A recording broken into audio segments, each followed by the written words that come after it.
the one who made it able for us to terminate today. From his brain child, United Forces has come into existence. So we are all here united. Unity Nation, the nation of Islam, the nation of God and earth. All right? The Holy Tabernacle. All brothers and sisters, Christians, Muslims, Jews, and some Gentiles. All right? So let's bring on our president of the United Forces, Brother Khallid. Khallid, come on up back there. Let's get up in there, John. My friend, yes, sir. Yes, sir. The baddest black man in the West.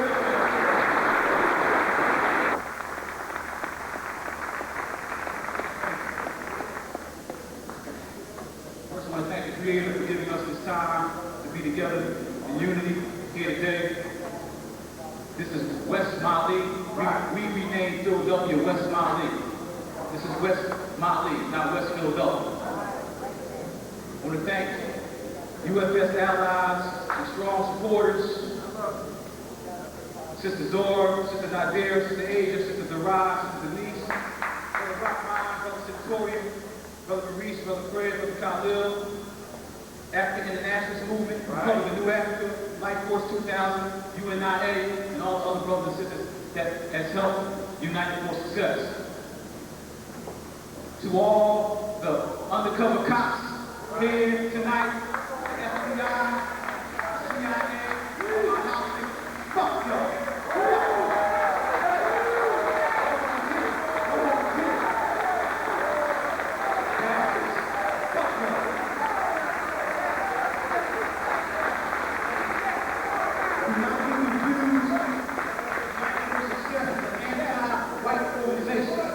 We are anti-American.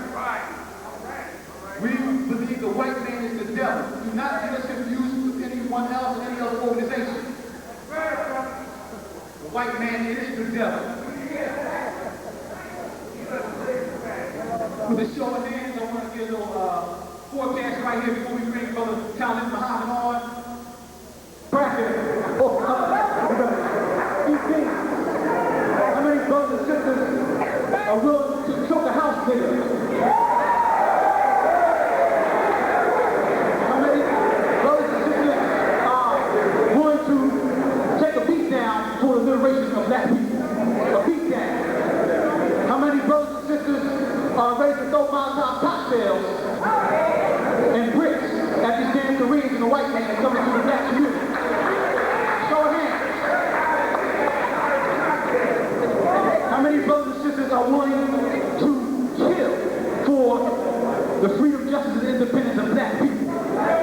Show of hands. How many brothers and sisters are willing to die? Are you willing to die? Brothers and sisters, you will be participating in one or all of the above very soon. Very soon. Very soon, whether you want to be a part of it or not, it's coming. Ambushes, executions, street attacks, kidnaps, we gotta do it all. Get our freedom. All of them.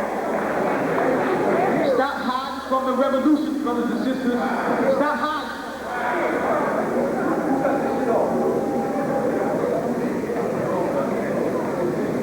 Stop hiding from the revolution. Stop hiding from the revolution through Islam. Stop hiding from the revolution through Christianity. Stop making excuses. Stop making excuses. I got kids. My back hurt. I gotta work. Get your asses out there. We have called on Brother Dr. Khallid Muhammad to give you a message. We love Dr. Khallid Muhammad. He's going to give you a message. We call on him to speak survival, leadership, and liberation in the black community. That's what he's going to speak on. Survival, leadership, and liberation in the black community. Because we are at war. This is a damn war. It's a war. We are dying economically, educationally, biologically, on all fronts. Economically, this damn Korean. They take black people, don't even take pennies. Those motherfuckers that come here, we gotta get them out. Black men, we have to stand up. We have to stand up and get these Koreans and the white man out of our communities. We have to. Educational warfare. We got to create our own schools. Academy of the Way, Marcus Garvey Shule. Find out about these institutions. If you're not teaching your own children, it's a damn crime. That's what Haile Selassie said. It's a goddamn crime. You can't teach your own children. Get your children out of the public schooling system or take the motherfuckers over. Biological warfare, AIDS, ritalin, Prozac. These damn vaccines killing us. Chemical warfare, crack in 40 ounces. Leave that shit alone. Leave that shit alone. And leave that damn meat alone. Stop being cannibals, brothers and sisters, eating all that goddamn meat. What the hell's wrong with y'all? Black men and black women are cannibals are vegetarians by nature. Leave that shit alone. Military warfare. Recently before came out the plane and kicked in. They're building prisons and locking us up by the thousands. Checklist. Do you have a gas mask? Check. Do you have sleeping bags? Check. You got kerosene and gasoline? Check. A generator? Check. Get guns. Get as many guns and ammunition as you possibly can. You don't have a gun, you're a damn fool. You don't have a goddamn gun here in the rulers of North America. There will be no electric, no gas, no McDonald's, no movies. This shit is tough. And all the cops out there, they bleed too, brothers and sisters. Start shooting back at those motherfuckers. Cops, they bleed too. And I ask families, you know where they live? How the hell you want to let somebody arrest you and let him drive around here? Get them. Get their ass. Get those motherfuckers. They will not arrest you if you start retaliating on them. 75 million strong in America, that's what we are. 75 million strong in America, we're a million strong in Philadelphia. That's right. There are only 7,500 police here in Philadelphia. We can take this motherfucker. We can take it. We can. We can. If we want to. We got to get our brothers and sisters out of the belly of the beast. Brother Maroon Russell Schultz, he's here with us tonight. Brother Ramir Abu Jamal, he's here with us tonight. Generals in this army. We cannot be successful unless we get them out. Black maximum retaliation from the inside and out. Geronimo Pratt, Sumiata Okoli. We gotta get them out. Somehow, some way we gotta get them out. One way we can get them out is we can kidnap Ed Renzel's wife, that old white bitch Marge. Get her out.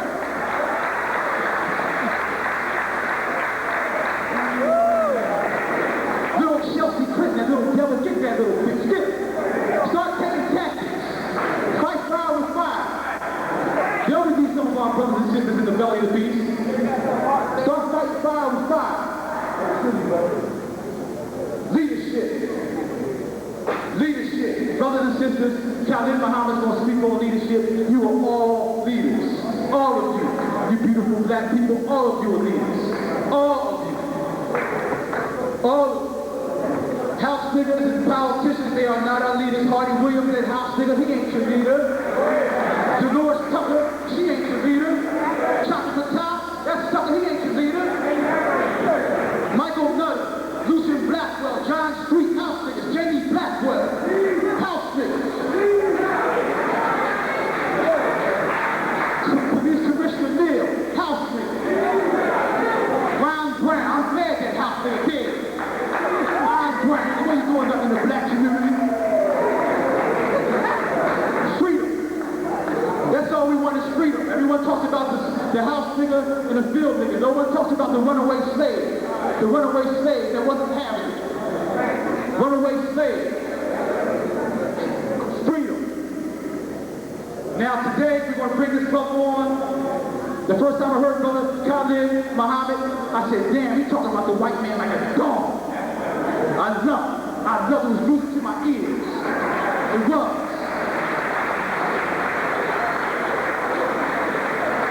But he also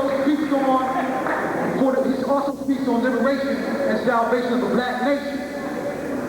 And for all your media hounds out there, all your house niggas out there, Dr. Khallid Muhammad loves Minister Louis Farrakhan. He loves Minister Louis Farrakhan. You can squash all that bullshit. And UFS loves Minister Louis Farrakhan in the Nation of Islam. Stop that shit. Bunch of bullshit. Unity. This shit right here. Dr. Khallid Muhammad, he has traveled extensively throughout Africa, Asia, Europe, and the Americas. He has served as Minister of Defense and Supreme Captain of the Elite Student of Islam and National Spokesman, International Ambassador of the Honorable Louis Farrakhan. He has held the portfolio of National and International Special Assistant. Walking in the footsteps of both Minister Malcolm X and Minister Farrakhan, Minister Khallid has served in the same position in the black movement. He was the Minister of Mosque No. 7, based in Harlem and Brooklyn, New York, and has recently served as the National Assistant to the Honorable Minister Louis Farrakhan. They call him the truth terrorist, the knowledge gangster, the black history hitman, the lie killer, urban gorilla, the revolutionary roughneck. Stand up, let's bring our brother on. Let's bring our brother on. Dr. Khallid Muhammad. Yes.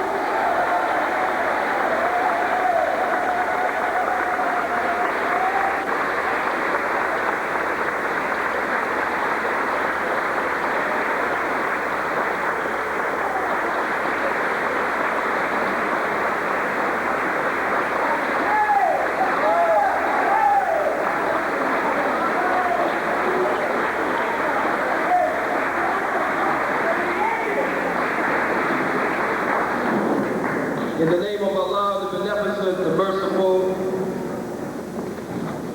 all praise is due to Allah, the Lord of all the world. We ever thank Almighty God, Allah, for coming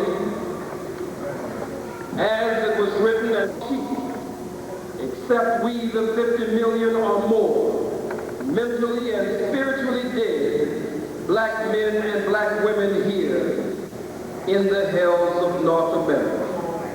And so we thank him for coming in the person of Master Farad Muhammad and raising up his messenger and his Messiah, the most honorable Elijah Muhammad. And we thank the two of them for the man who is my spiritual father.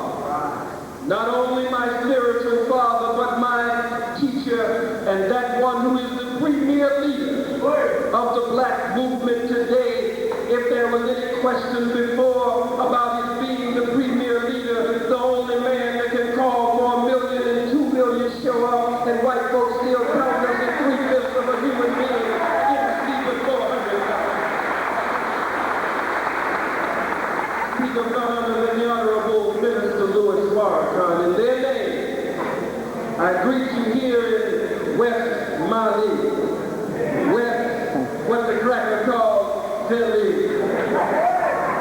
with the greeting words of peace, assalamu alaikum, hotep, free the land, share lafia ni, Vaticani, on the move, shalom, what's up?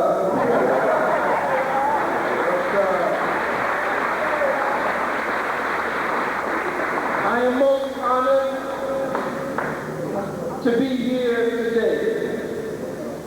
I am most honored to be on this dais and this program and to be here with family, revolutionary family, to be here with the founder and president of United for Success, Brother Kabir Haddad, to be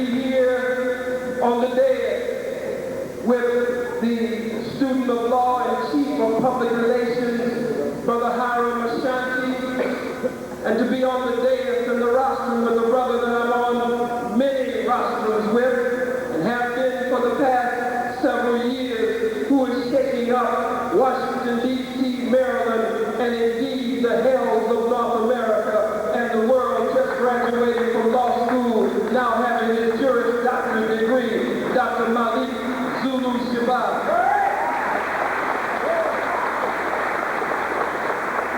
To be here with Minister Robert Muhammad from Camden, New Jersey. To be here with Minister Keith Muhammad from Plainfield, New Jersey. To be here with Minister Craig Muhammad from Montclair, New Jersey. To be here with Minister Eric Muhammad from Red Bank, New Jersey.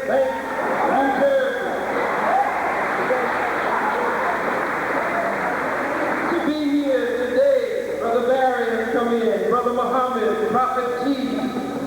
What's that young, powerful sister's name that was up here? What's her name? Last name, what's her last name? Sister Shakur. Let's give her a strong black hand. Go ahead, black woman. As they say, you go, girl. Ain't nothing but a she thing in unity with the he thing.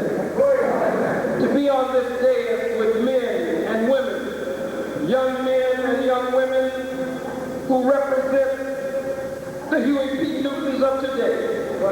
Young men and young women who represent the Bobby Seals, the Bobby Huttons. Young men and young women today who represent the Assata Shakur and who represent the Angela Davises of today. Refine, evolve, harder, stronger, bolder, who represent the freedom fighters of the 60s, who represent Brother Stokely Carmichael, Brother Kwame Ture, with the call for black power. I'm honored to be on this dais with them and to be here under this roof with you, my beloved and beautiful sisters and brothers, and looks like maybe one or two others. The subject that has been given to me by United for Success is survival, leadership, and liberation in the black community. Survival, leadership, and liberation in the black community. My teacher and spiritual father, the Honorable Minister Louis Farrakhan, has taught me that when given such a subject, we, as he was taught by his teacher and spiritual father, the Most Honorable Elijah Muhammad, we must examine the terms. We must look at the words and the terms that make up the subject. Survival. When we study its etymological root, when we study its origin, we find that the word survival comes from a root, survivre,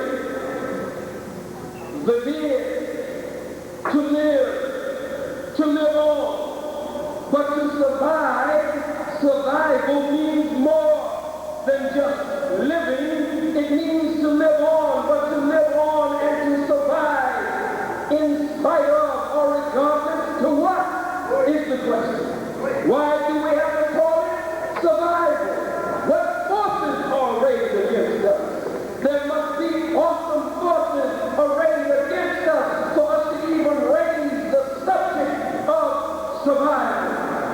Brother Kabir Hazard has pointed out in his opening remarks all of the awesome might of this devil, this beast, this blue-eyed, low-down, no-good, conniving, scheming, ruthless cracker. You know what I'm talking about. I'm talking about Chuck. I'm talking about Bill, Bob, Larry, Murray, Doug, Cindy, Kathy, Heather, and all of the pastors. No good pastor.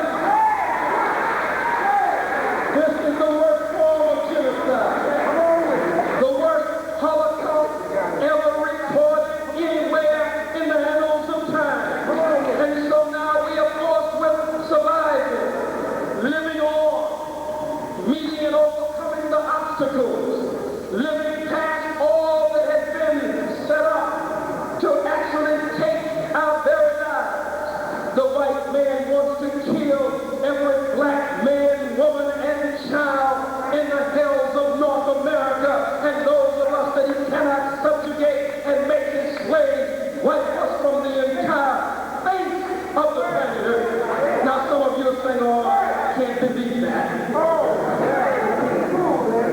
You're angry with the person who brought you here. Well, I didn't know it was going to be that kind of talk. I thought, well, you know, they get up there talking about white folks like that. I don't know. Every time the door opens, or every time somebody steps through the door, some of you breaking your neck looking back, scared the white man is going to come in. And if the white man comes in here today, I want to make a declaration now. This cracker did not deal with the Black Panther Party here in Philadelphia the way he's dealing with the free men there in Montana. The gorgeous way, the low-down way, the British way, the peace way that he dealt with our brothers and sisters of the Black Panther Party, shooting up the headquarters, stripping them naked and making them come out before the world. I say to you, if the cracker comes in here today, God damn it, before you take your clothes off, take this goddamn cracker out. Don't walk out of here today in no shame, but naked, show your shame and disgrace of being the people who will not stand up against this. Hell no.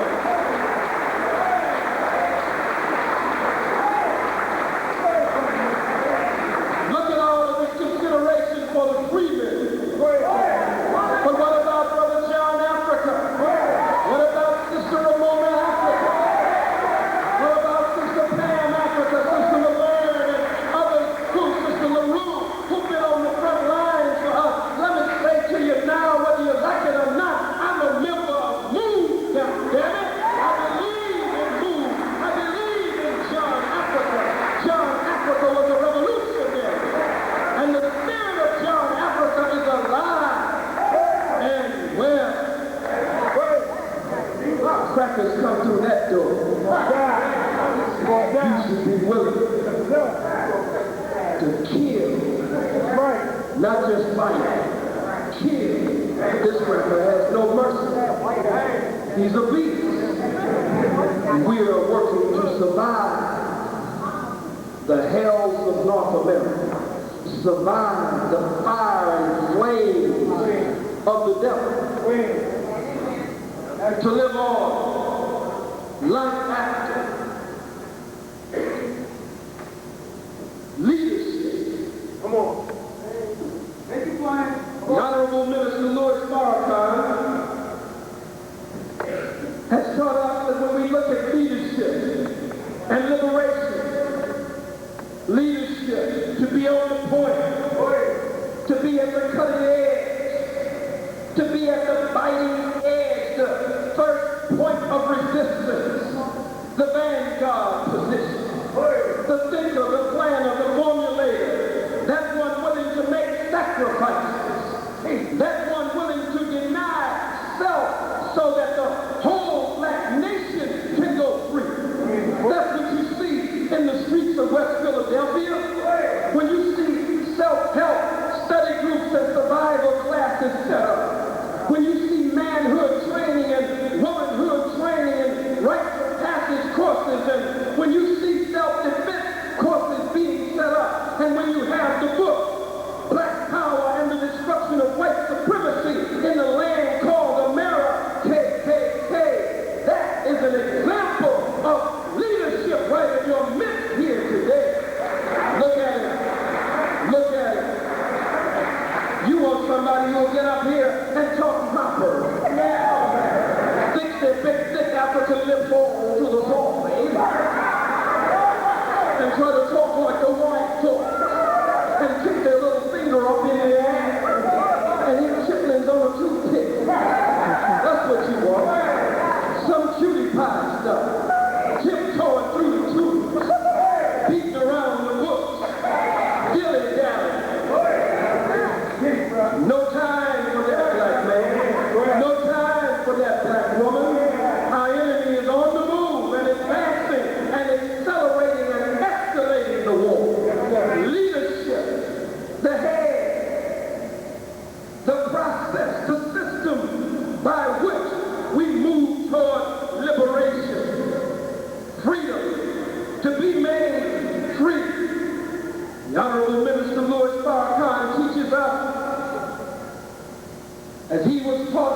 Elijah Muhammad. Is a law of nature, and justice is deeply rooted in the universal order of things. And it is the divine intent of the Almighty, all-wise God and Creator that everything live freely under His creation. Freedom is a law of nature, and since freedom is a law of nature, rooted in freedom is the very principle of survival. Rooted in liberation and freedom is the very principle of leadership. Look at it. Come on. You have the example in nature. And when we study the Holy Quran, the Quran teaches us that there is a lesson in everything in nature. If man, if woman would just be mindful, a lesson in everything in nature. Look at this magnificent lesson. Here is mother. Mother is big. Mother is great. Mother is strong. In comparison to the new life that is developing inside of mother, mother is tall and her presence is grand. Mother has her own heart. Mother has her own lungs. Mother has her own brain. Mother has her own blood flow coursing its way throughout her veins and bathing her brain. Mother is independent. Look at it. But that new life that is developing inside of mother, to prove that freedom is a law of nature, and to prove that leadership and survival is rooted in the principle of nature and the law of the universe and the cosmos. Mother is big, the baby is small. Mother is independent, the baby growing inside of her is dependent. Mother has her own system, the baby depends on mother's system. Mother appears to be more significant and more important to the unwise. And that life sometimes appears insignificant because we cannot see it as it grows and develops. But because freedom is the law of nature, because justice is deeply rooted in the universal order of things, when 9 months roll around, regardless of how big mother is, regardless of how strong she is and how weak the new life the baby is that's developing inside of her, regardless of how independent she is and dependent the baby is, because freedom is a law of nature. When 9 months roll around, the baby forces mother to lie down and give it up. Here we are, a nation within a nation. The white man appears to be big. He appears to be strong. He appears to be independent. But Elijah and Farrakhan teach us, and God did before them, that we are a nation within a nation. Now that new developing nation, the black nation, inside of this beast, in the belly of this beast, connected to this beast by a wicked and vile relationship, and an umbilical cord that pumps poison into us, has all but destroyed us altogether. But because freedom is a law of nature, and justice is deeply rooted in the universal order of things, it's now time for you to come to birth, black man and black woman, and force this cracker to lie down and give you up a nation within a nation. But before the baby, Brother Kabir, before the baby can come to birth, Brother Kabir, a revolution must take place. Come on. The feet are at the womb, at the mouth of the womb, and the head is at the top. But because Elijah and Farrakhan teach, but because freedom is a law of nature, a revolution takes place inside of mother. The feet take a turn, and the head takes a turn, and the water bursts, and the blood flows, and the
We've been robbed of the knowledge of self.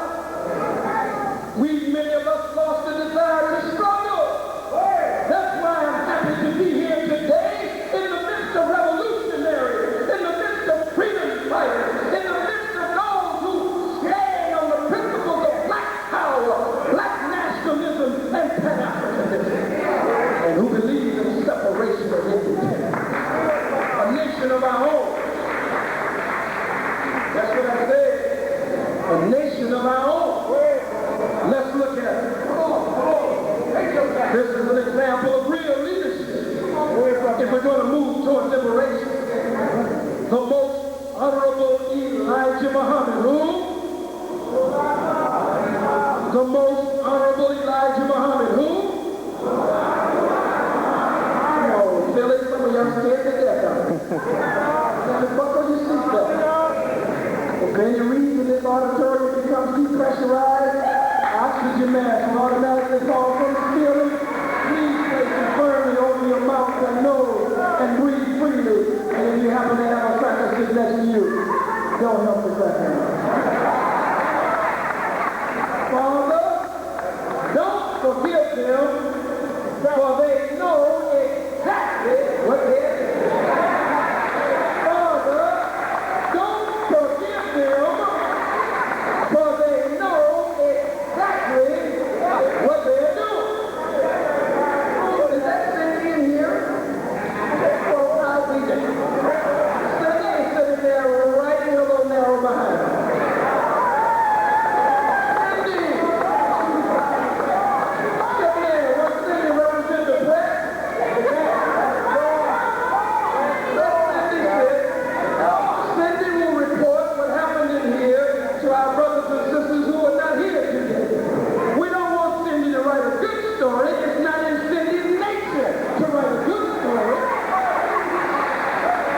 I don't want to be praised by white people. Brother Kabir does not want to be praised by white people. Brother Howard does not want to be praised by white people. Brother Malik, Brother Robert, Brother Eric, Brother Craig, Brother Keith, we don't want to be praised. Sister Shakur, Shakur, right? Don't want to be praised by white people. These sisters of the MGT, we don't want to be praised by white people.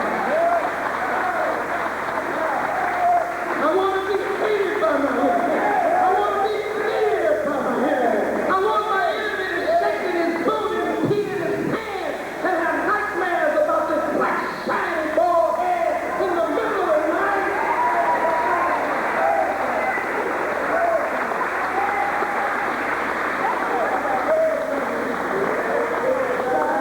And then the Cindy's over out there, how do everybody evening is over?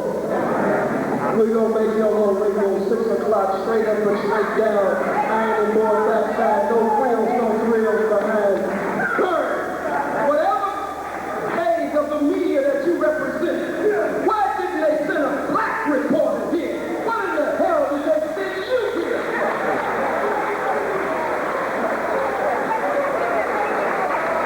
Now, if I'm making a mistake, somebody help me. If that's a light-skinned black woman, then her mind shouldn't be burned.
family for a second, all right?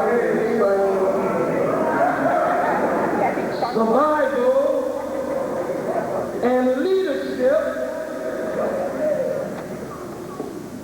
as we move toward black liberation in the black nation, in the black community. I don't use black community much, though I understand that the term community comes from African communalism, and that is us by nature, where there is loving, caring, and sharing. But you must admit that here in Philadelphia, in New York, in New Jersey, in California, in Chicago, in Atlanta, in Miami, in Alabama, wherever we are, you must admit we really don't have community. We don't have much loving, caring, and sharing where we live. It's not a real community. So we really can't call it a community. We don't live in neighborhood. A neighborhood. Those of us who are near to each other. Again, an atmosphere of loving, caring, and sharing. A neighborhood. A hood is supposed to be an area or a covering of safety and security. Is that right? Again, of loving, caring, and sharing. Is that right? Where there's sisterhood and brotherhood in the neighborhood. We got very few who practice brotherhood and sisterhood. We got the brothers and sisters who are hoods, but very little brotherhood and sisterhood.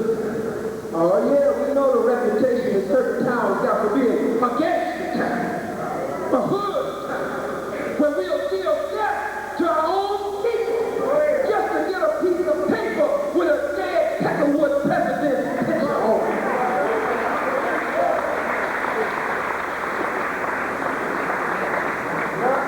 We don't really live in neighborhoods. We don't really live in communities. We don't really live in ghettos. Ghetto is a name that came up in Nazi Germany among so-called Jews. Land that was handed down from one so-called Jew to another Jew, from one generation to the next generation. Now you know that nothing in West Philly was handed down from you to you to you, as it was in Germany from so-called Jew to Jew to Jew. We don't live in no ghetto. We live on reservations.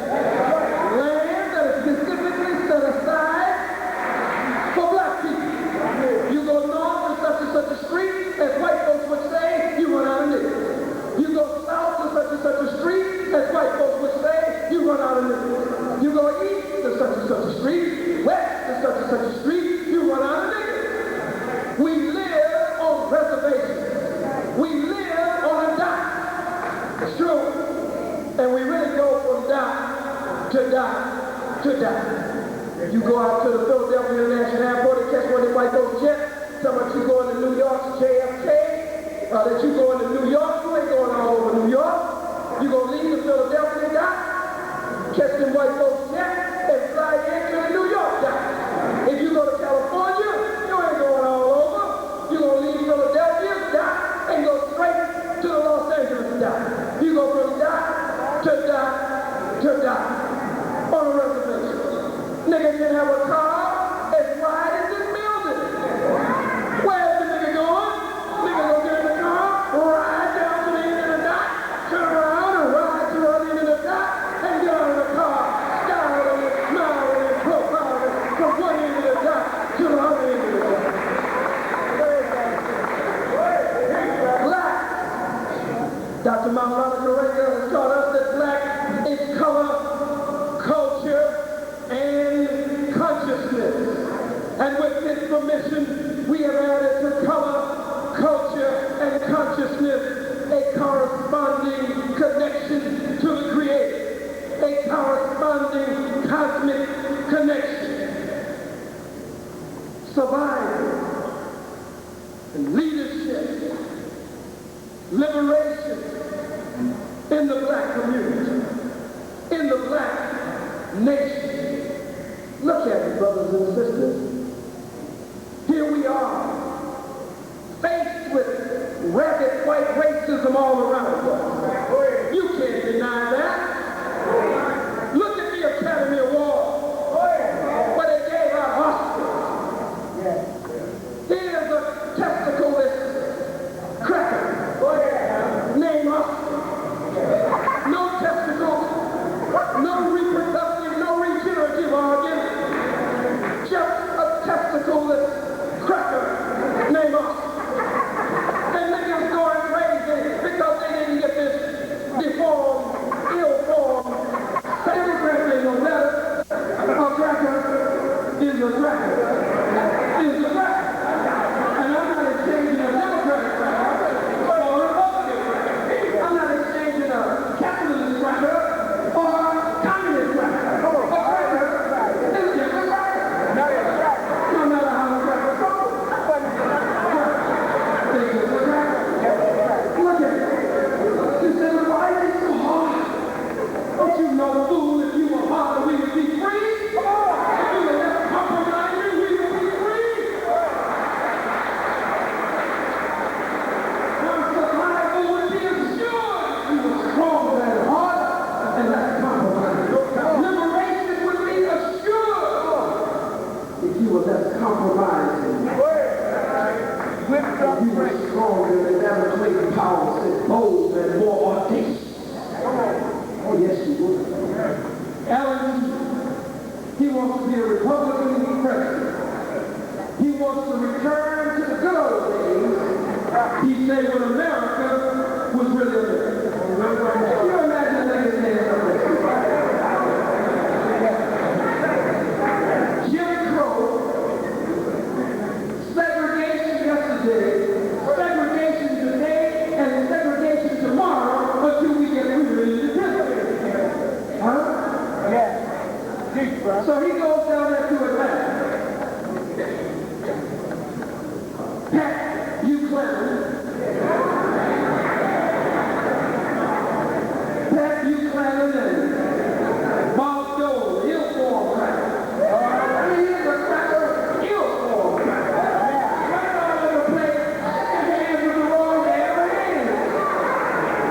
Everybody else shake their hands with their right hand, and then you reach for this cracker hand.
I'm at war.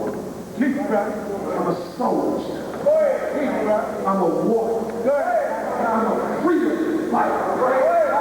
I'm an irritator. I'm an agitator. I keep the enemy off balance. Say, oh, you sure place a lot of accolades on yourself. That's what the cracker. President came out against me. He left all ugly Hillary. Vice President came out against me. By name. United States Senate in a special session voted 97-0 against me. The whole damn Senate. They were 3-11. They were not in the charge. The one Negro we had from Chicago, Carol Mosley Brown, she joined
damn fool.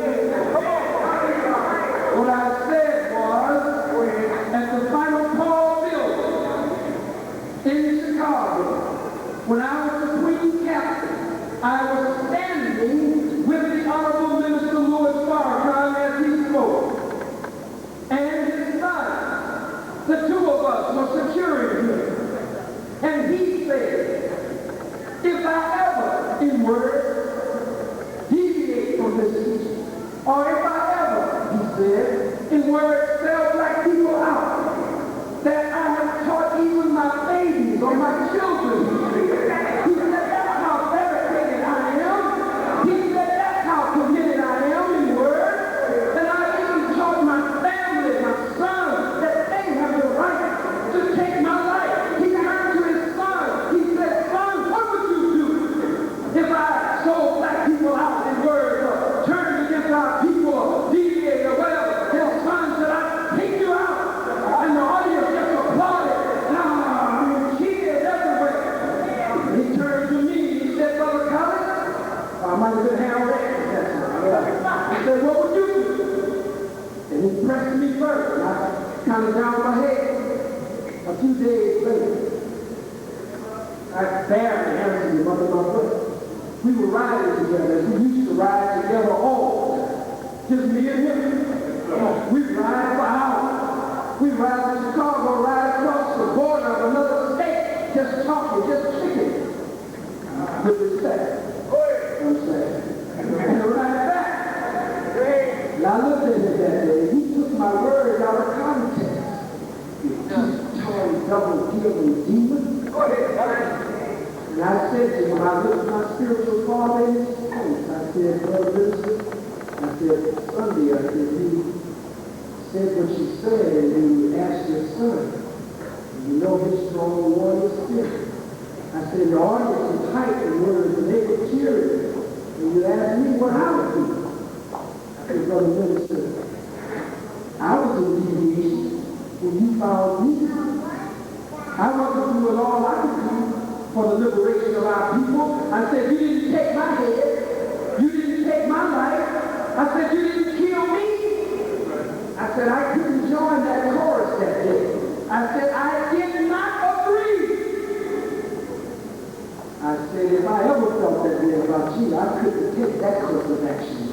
I said, with all you have put in me, I would come to you with what you have taught me. And I would reason you with what you have put in me from yourself that you got from the Honorable Elijah Muhammad. Now that's what I said. I didn't say no more. I didn't say no less. Well, were you against me? Were you suggesting? Hell no. I said clearly, I believe in the opposite, that I didn't agree with that position. My position would be, with all that he has put in me, would be to sit down with him. If I ever felt that day had come to reason with him with what he has taught me, the way any son should do, in respect, sitting down behind closed doors with his father. You waited for me, many of you, some of you, after November 29th, 93, at Union, New Jersey, in King College. You waited for me when he held an international press conference and suspended me as a spokesman and representative and assistant administrator. And he paralleled it in his own words with what happened 30 years ago between Minister Malcolm X and the most honorable Elijah Muhammad. And many of you waited to see how the Khallid Farrakhan situation was going to turn out, since you saw how the Malcolm Elijah situation turned out 30 years ago. And I never said as much as a sentence nor as little as a word. Come on. So why is my status cloudy? Come on. Why do you feel I'm in for the rock? Come on. He's in good standing, he's in bad standing. They won't say I'm in bad. Come on. And so we don't know. We can't come around.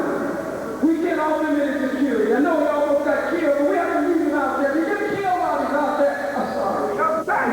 No, sir. I'm not a shield fool.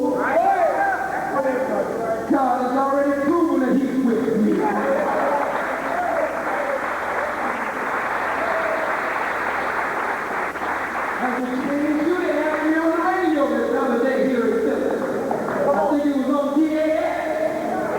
And he will have your assassination.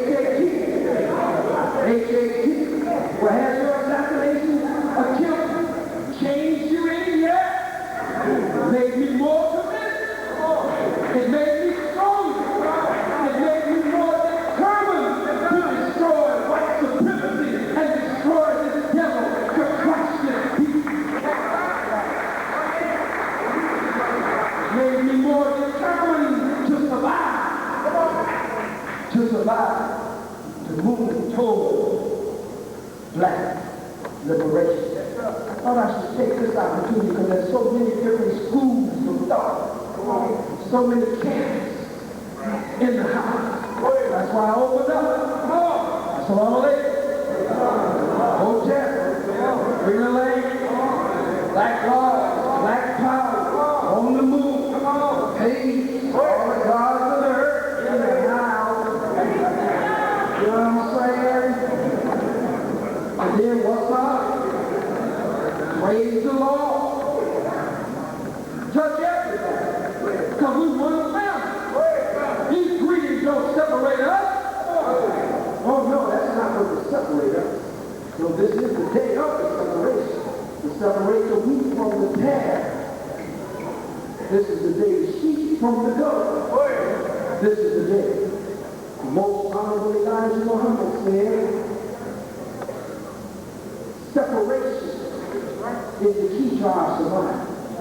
Separation is the key to our liberation.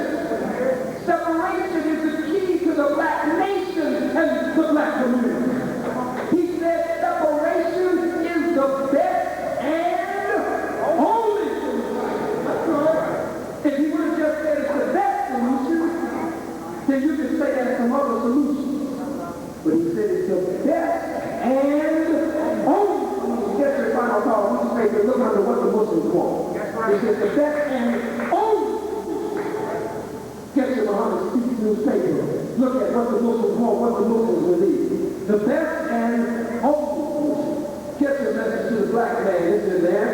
Best and only solution. That's right. I'm for the fall of America. And will find myself every day that I breathe doing everything I can to bring about the fall of America. America is the chief devil. When you cut the head of the snake off, the white tail in Europe and other parts of the world loses its white grip on Africa, the Caribbean, and black people of the world. We are right here. We have to cut the head of the snake. Get it? Survival, leadership, and liberation in the black community. Marcus Mosiah Garden, most honorable Elijah Muhammad, clear signs, clear examples of leadership, clear leadership that touched Minister Malcolm X, shaped Minister Louis Farrakhan to be the premier of this day. Touched you if you need. Touched Brother Kwame Ture. Touched Brother H. Rap Brown, Brother Jamil El-Amin. Touched Sister Sonia Sanchez, that great and mighty one in this city. Touched the Reverend Dr. Shakabusa Barrow Shango, that great and mighty one in this city.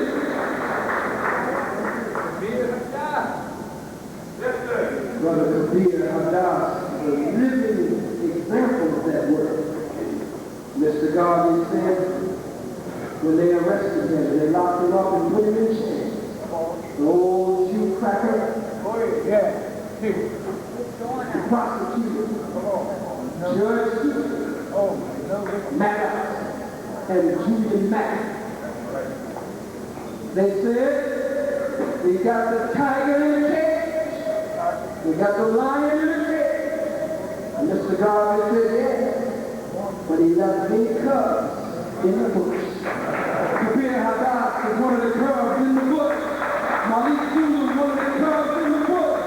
These ministers one of the cubs in the bush. Sister Shakur, Sister Ramona Africa, Sister Pam Africa, the son of Brother Lumia Abu Jamal, Ibn, his son, one of the cubs in the bush. Yes, brothers and sisters, we must fight to free all of our political prisoners. Right. All of them. Right. The white man cannot judge us. Under no circumstances. That's right. I love what Khallid Ferguson did in the cracker court. I love it. He made a mockery of the Crackerwood in his courtroom. He stood there in front of crackers and he ate shot. And made a mockery of it. Now, Mrs. So-and-so, there came a time when you called the Long Island train. She said, yes. And while you were on that train, you experienced some pain, didn't you, Miss Allen? She said, yes, but you shot me. Now, did you see? Were your eyes open when you got shot? Or were your eyes closed? Well, I would know. So you did not see Mr. Ferguson. All you know is you experienced some pain. And all you know is you got shot. Is that right when this story's over?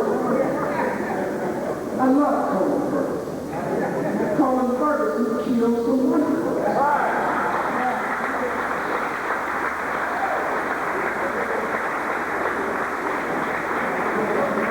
All you Black History Month bucks that will allow a record to give you 1 month, the shortest month of the year, the coldest month of the year. We can't survive like that. And we really can't move at the accelerated pace that we must toward liberation. We really cannot. At that pace, under those conditions. Get away from Black History Month. It's Black History Year. We got 1 month to study our infinite history, and we got to study 12 months the white man's moment in time.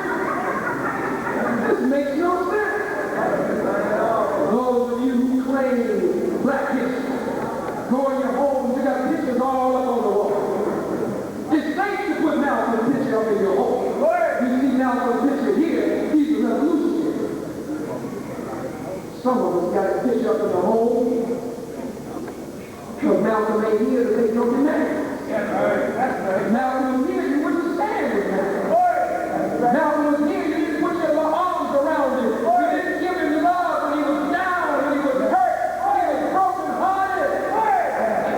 You allowed him to make unnecessary mistakes. But thank God today, there are those who God and the ancestors and the spirit of Ekum have put around me today, who put their arms around me, who give me love and who give me safe houses and a safe abode and give me good counsel and advice to keep me from making unnecessary mistakes out of frustration and pain and broken heart. Come on. If you don't love Khallid Ferguson, you should never mention the name of Nat Turner ever again out of your mouth.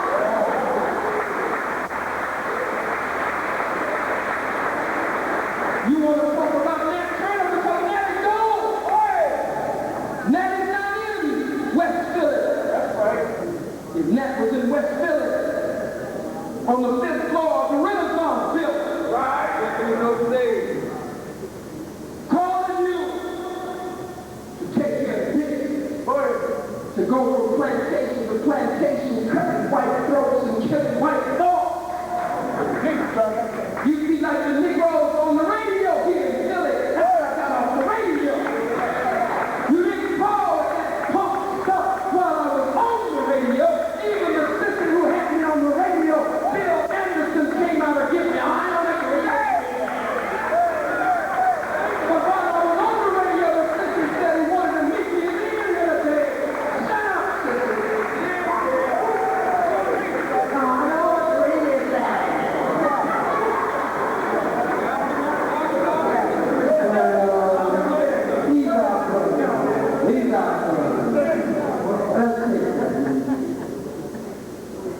look at it for what it's worth. I want to sit down and talk to him. See if I can reason with him. If I can't reason with him, then I don't ever have to go on the radio again. That's Brother Khallid and Brother Hiram, they're the ones working in this city. Let them work with it. I don't know, if he doesn't want me on anymore, then I don't have to be on anymore. Let those who live in this city work with it. But to get on after I left off the radio, that's what I'm calling sister. I don't mean you're homosexual. I don't know nothing about that. So don't go out here and tell that lie. In fact, you be asking me how I know. You don't know what you asked me. Then I researched it and said, what comparison do you have? He said, well, what did you say? He said, well, as you said, I can see how there is no comparison. But you crawling in. I don't agree with killing the white people or killing white ladies and killing. I don't agree. I don't agree with killing black babies. The white man killing black babies. We talked about his immunization, his vaccination, and his assassination, his genocide, his menticide, his homicide, justifiable or otherwise, his what Dr. Africa called neutricide. And it was Dr. Bobby Wright who gave us menticide. And I mentioned earlier. I don't agree with that. How can you agree with our enemy killing us? How can we survive if the enemy is killing us and we ain't willing to kill the enemy? I love the movie Sankofa. The only thing I didn't like about Sankofa is we didn't kill no white folks on the screen.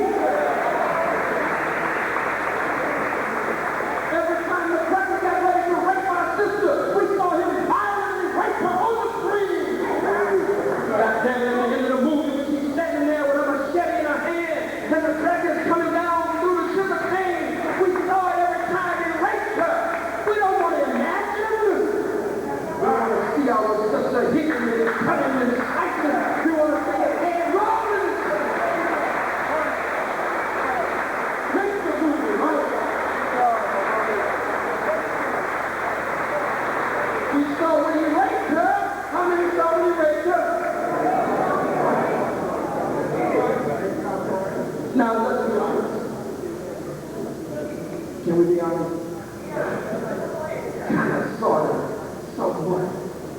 Wouldn't you kind of like to see his head roll in the shower? Tell us true. You can go back to being a good fellow with a nigger after the question. But right now, don't be good fellow with a nigger. Would you like to see the cracker kid? I want to go to a movie and just see a killing white. Just see blood all over the screen. You got a dump thing you get in your popcorn. We go and see movies like that when we busting on each other. We crawl in the streets and we stand over each other and just bust. We shoot in the blood, splatters all over the white man's finances. He's afraid that if you see white folks' blood on the screen, that you will go out into the streets and act out there. Yeah. We talk about survival. I'm almost finished.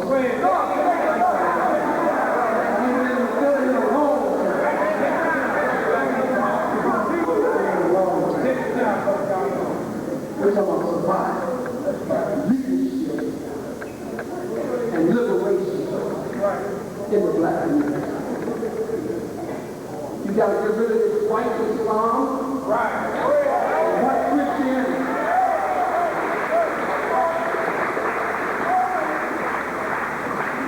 Who in the hell is this stuff? Who is this stuff? You should be on the black nation's 10 more wanted list.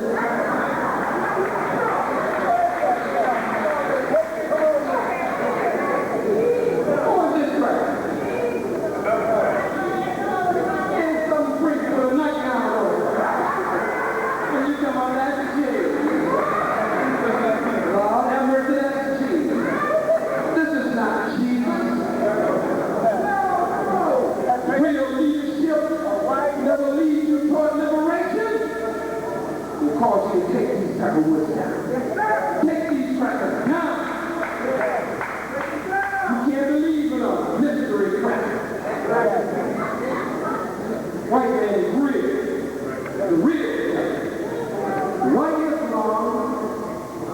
Christianity.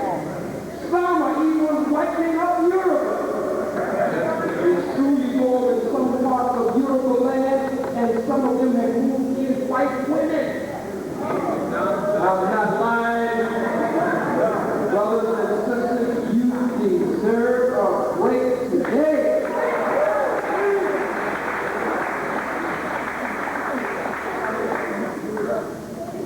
You can't get help from China. Please, get help.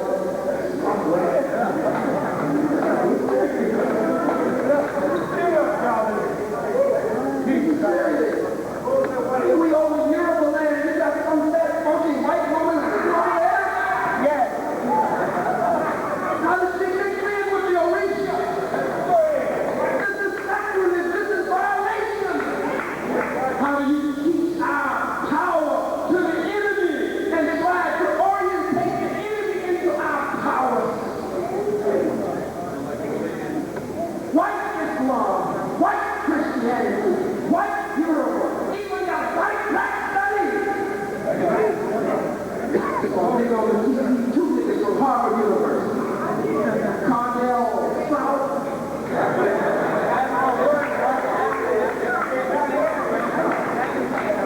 Cornell South, they call it the West. South, everybody else is. Yeah. Cornell South and another nigga named Henry Lewis, who let the nigga out of the gate. White black studies. Come on. Yeah, white laws, white rules, white regulations, a white flag, a white city, a white state, a white government, a white Jesus, white Islam, white Christianity, white Hebrew, white Europe, white studies, white uniform, white judges, white courts, white women, white power, white milk, white cigarettes, white sugar, white bread, white flour. God damn it, give me a white bread.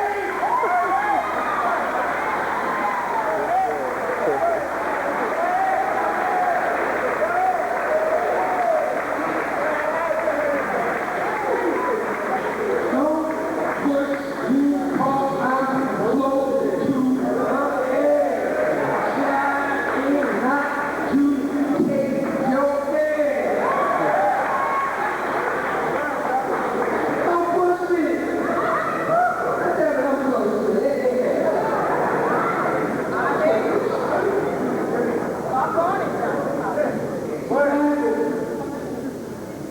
Leadership. Come on. And liberation. You need study groups. What? Repeat it. You need what? We need survival classes. First aid. Martial arts. Train the babies. Train the sisters. Train the brothers. Train the elders. Train the tall ones. Train the short ones. Train the skinny ones. Train the fat ones. If the baby can't do nothing to fight this cracker with the baby fight. Keep the baby not that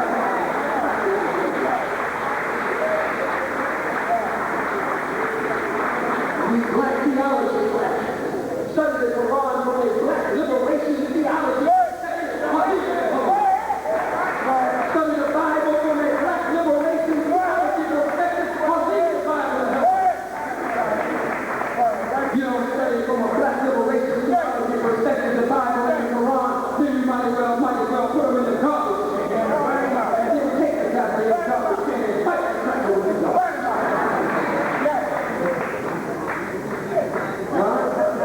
White folks are trained. White folks want white supremacy to survive. White leadership is getting them ready. Yes, they are. Yeah. Running around with shit. Thank you. Yeah. Okay. Yeah. Andrew Young was ambassador. You stand out in front of the walls of the Surrey Hotel. Had a little job, and the white folks asked him to go get their car. He didn't move, they got mad, and they were not going to get their car. He said, here I am, the ambassador of the United States of America. But to them, I was just another man. Thurgood Marshall of the Supreme Court spoke as a coward,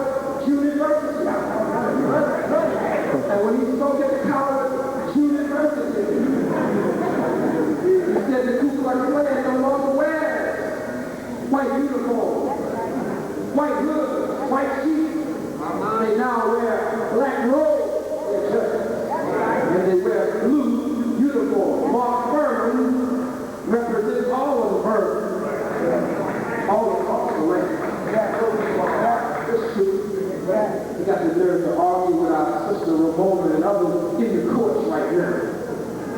They didn't deal with the situation like they deal with the Freeman. I repeat, they dropped a bomb on Old Slave Avenue, killing black men, women, children, and babies. And I'm no good for nothing nigga named Wilson Good, who was a man, not proper leadership. We can't survive with that kind of leadership. We cannot move towards liberation with that kind of leadership. He said I do it over and over and over again. He took responsibility when the cracker named Howard made the decision. Good was the man, but he didn't even count Good as the man. He went over Good because to him Good was just a nigga. He dropped the bomb and then this nigga ran out taking credit for it. Yeah, all right. And Mr. Keys earlier, they put handcuffs on Keys and drug him away from the debate. You know how you went on, I can't get y'all. I couldn't even finish. I gotta finish. They didn't want to die. I feel Republican.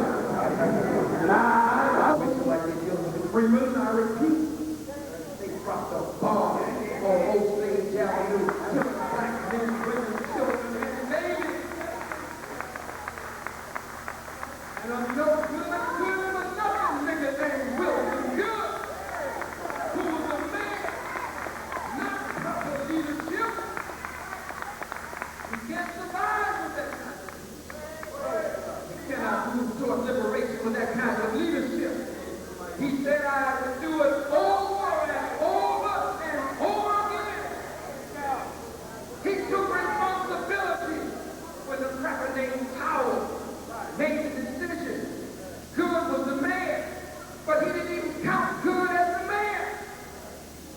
He went over Good because to him Good was just a nigga. And dropped the bomb, and then this nigga ran out taking credit. I mentioned Keys earlier. They put handcuffs on Keys and drug him away from the debate. You know how you and I can't let y'all. I couldn't finish. I got to finish. This nigga was up there. I was a Republican. And I running for president. They said, nigga, we having a debate here. But I was a Republican. I candidate. I came to debate. They said, nigga, what do you have to say? He said, but I want to debate. It's my right. They said, nigga, you better get away from here. He said, but I'm a Republican. I'm with the Republican Party. They said, nigga, you're not even invited to the party. And he was at the party. And dropped that nigga, threw him in the police car, and dropped him off in one of the rough sections of his land.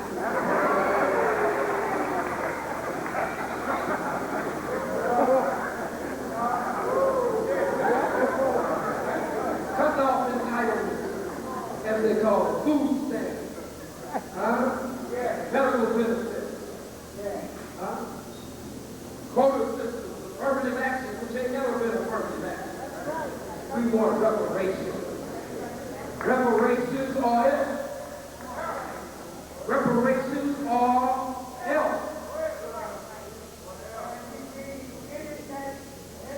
By any means necessary, brother. By any means necessary. The cracker owns. Yes, he owns it.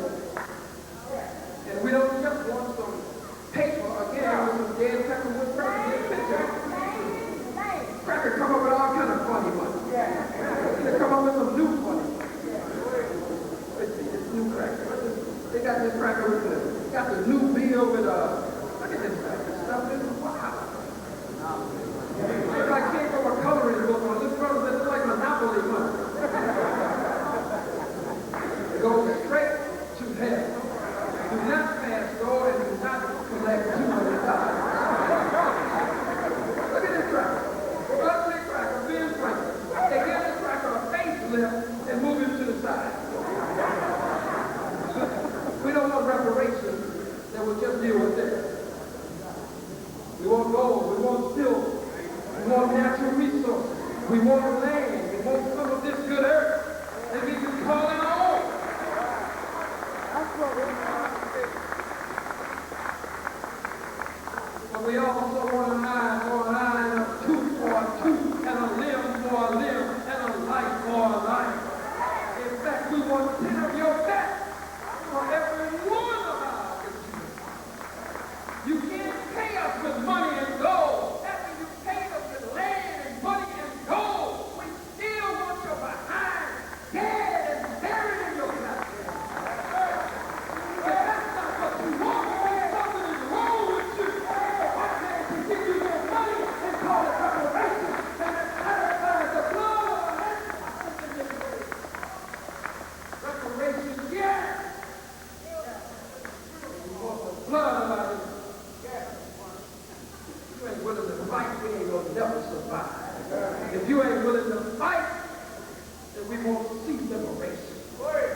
In order to go to the promised land, the Bible says you got to go through the Red Sea. The Red Sea, the most honorable Elijah Muhammad and the honorable minister Louis Farrakhan teach us that the Red Sea that you have to go through in order to get to the promised land is war, bloodshed, and revolution. War, bloodshed, and revolution. That's the Red Sea. In order to get to the promised land, didn't say promised sky, it said promised land. No pie in the sky in the sweet by and by after you die, but something sound on the ground while you still around. Go to the Red Sea to get to the promised land. Land is the basis of independence.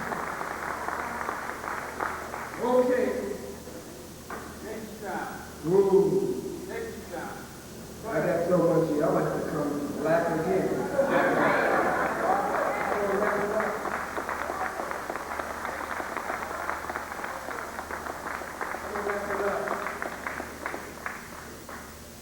Me over the Tasker Home, 46th Street Project, King Plaza, Mill Creek, Point Breeze, and all that. I'm going to go all up off in there. While you're at Stingers and Illusions. Another place. Go and pluck a while. Devour on one end of the joint and a fool on the other end of the book. You got some silly white powder you putting up in your nose. White man knew niggas. He knew he had brainwashed us and made us niggas. If the powder was black, you wouldn't even mess with it. Couldn't even sell it to you.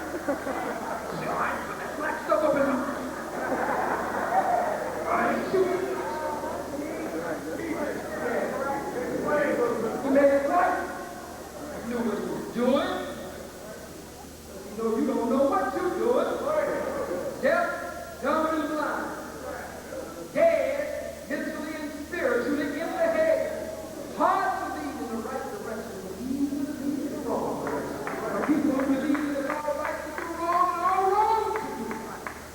And so I'm going to travel the length and breadth of this nation and this world, preaching the gospel of black nationalism, preaching the gospel of black power.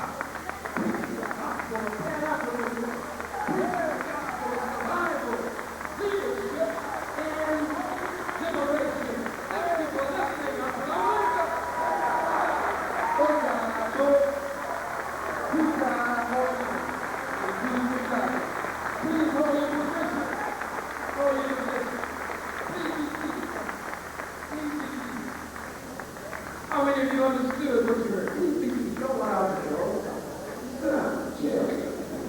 How many of you understood what you heard? Let me see you black hands. Cindy, are you watching? They all have their hands up, Cindy. That's not Cindy. I'm so sorry. That's Miss Daisy.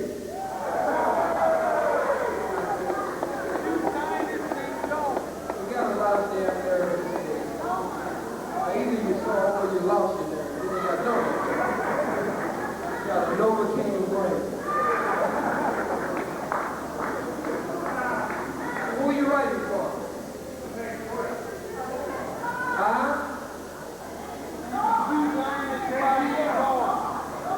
No one. What you writing for? Who are you writing for? Nobody. Oh, you're the one that was on Bill Anderson's show.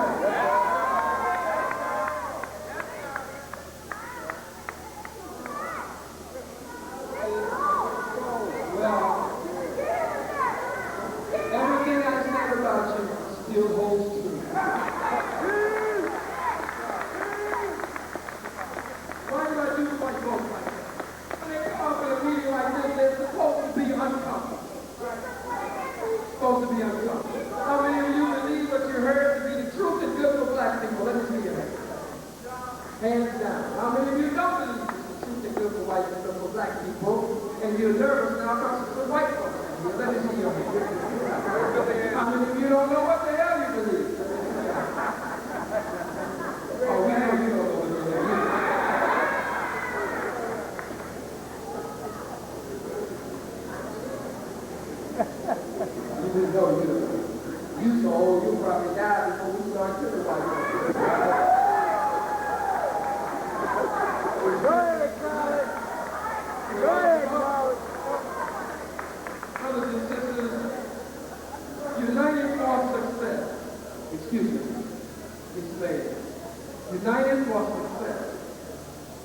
call this gathering and this event or building fund, fundraiser and building fund. And then, of course, there are expenses that we want to tell you everything. There are expenses in addition to the building fund. The building fund drive, the fundraiser, primary objective for this event. There are other expenses that go along with making this event what it is today, in terms of the facilities, in terms of the promotion, in terms of me coming in initially from Atlanta and down south and then up to the East Coast, and now I've got to head back south tomorrow. And just for the well-being of this bold black young revolutionary organization in our midst.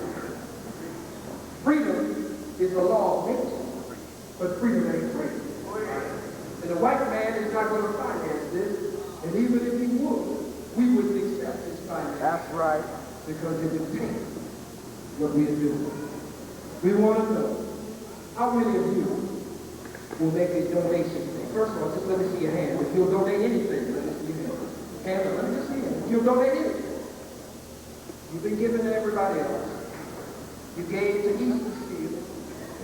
Down there below is still steel. You ain't gonna get nothing out of it, even though Eastern's over. You gave to multiple sclerosis and muscular stuff you can't even say. You've been given to charities kids, but you don't want to give the babies to. Now it's time to give trouble. Is there anybody here who will write a good check or who will donate $100 or more? I'll donate 100, but 5 have to match mine. Mine is contingent on mine is ugly crap.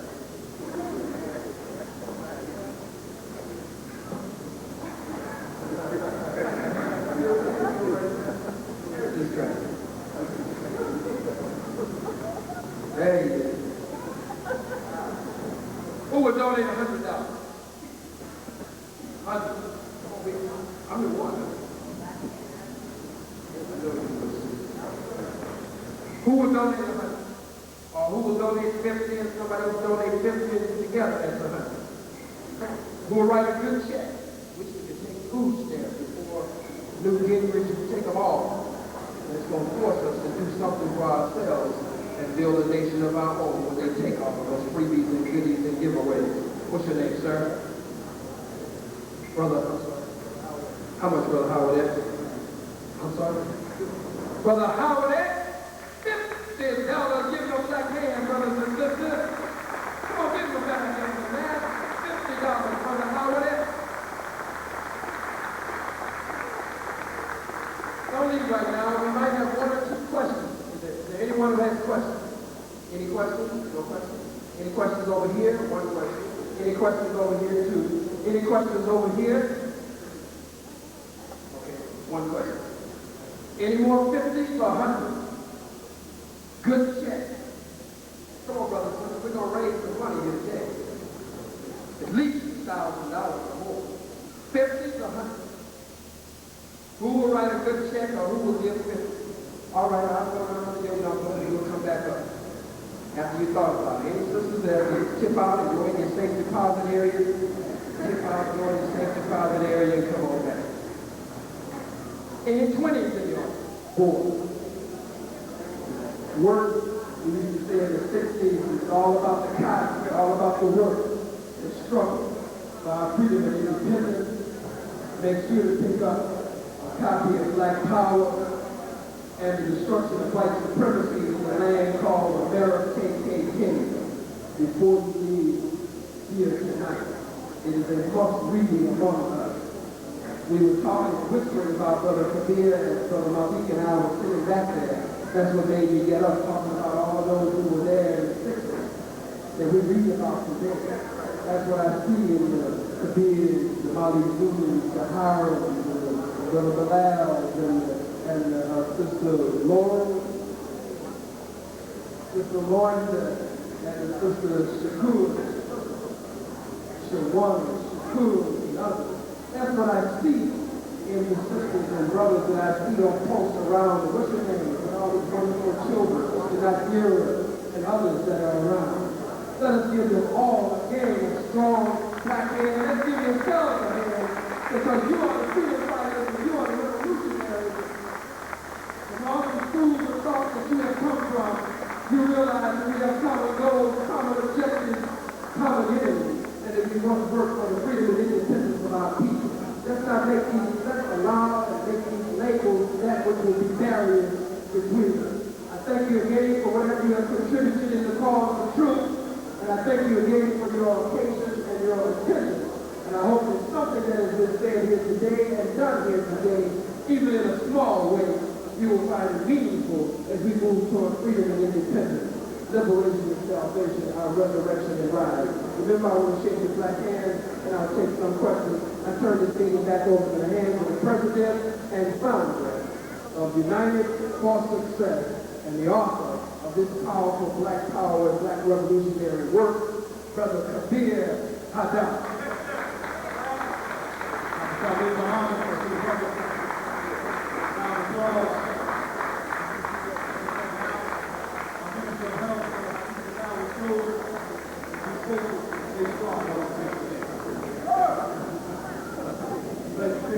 Thank everybody for coming out. Once again, President Abdul Muhammad, round of applause. Strong, powerful lecture. This is a lecture for liberation and freedom for the black community. How many here agree with what Muhammad said? How many here feel right about what the man said? I hope and pray that the Lord and the family, the community, to help rebuild our nation, that us black people lost in diaspora in the house was North America. Once again, take tonight's lecture of Brother Khallid Muhammad will be very good back for $5 on your cassette. I'm sorry, $7. Once again, I want to thank y'all. I will turn the pass that goes to Brother Khallid and take the questions. I'll make you questions.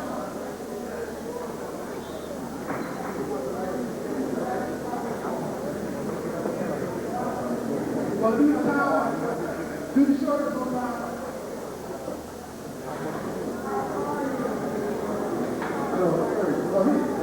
I want to thank Brother Barry from the New York area who rode with me a lot on the highway, for coming in and securing me, mighty soldier, mighty warrior, and very, very knowledgeable in revolutionary warfare, dedicated and committed soldier, dedicated to strong black men.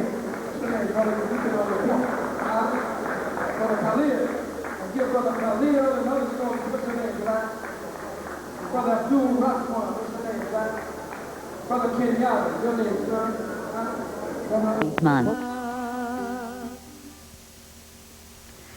Funding for this program was provided by the Corporation for Isla Bella de Coral, si me ausento de tus playas rumorosas, si me alejo de tus palmas silenciosas, quiero volver a sentir tu tibia arena, a dormir en tus riberas, isla mía, flor cautiva, para ti quiero tener libre tu suelo, sola tu estrella, isla doncella, quiero tener. Verde luz, green light. If I'm distant from your murmuring beaches, I long to return. I long to return. Verde luz describes the beauty of Puerto Rico. Mi Puerto Rico. Like many Puerto Ricans, I didn't grow up on the island. I grew up here in the South Bronx. But Verde de Luz still lives in my heart. Here's where I grew up, 748 Beck Street. This building was one big happy family, mostly Puerto Rican. In this 8-room apartment, I lived with my mother, my father, my sister, my grandmother, my grandfather, my great-aunt Titi Maria, and our Khallid, Sabu. Upstairs, my godmother Casilda lived with her 6 kids. Next door, my best friend Brenda lived. And downstairs in that little first window where Doña Provi, the grandmother of everybody, lived. She used to check us out all the time. And I used to sit in this window for hours, checking out the neighborhood, sometimes reading my books.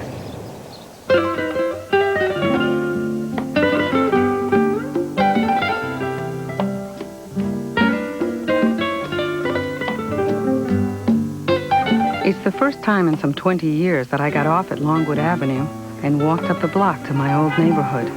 I was surprised to find that on the one hand, it didn't look as bad as I thought, although it still needs help. And on the other hand, everything seems smaller. This was my elementary school, PS 62. Every morning, I walked 3 blocks to Southern Boulevard, got here at 8 o'clock and lined up for roll call right in this yard before entering the building. I had very good teachers then, but there was very little in my books about Puerto Rico. And newspapers weren't much better, mostly displaying ads to attract tourists. Come to the Enchanted Island, they read.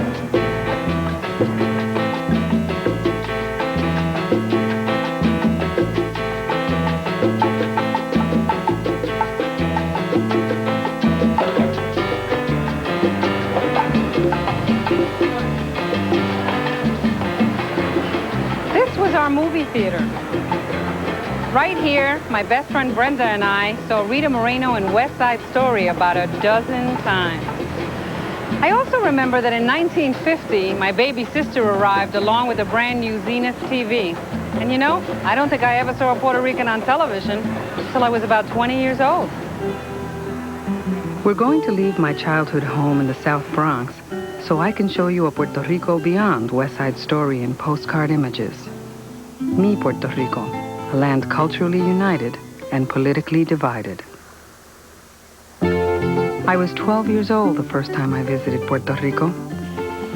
The minute I landed, I fell in love with the colors of nature, the air, the light, and the warmth of the people.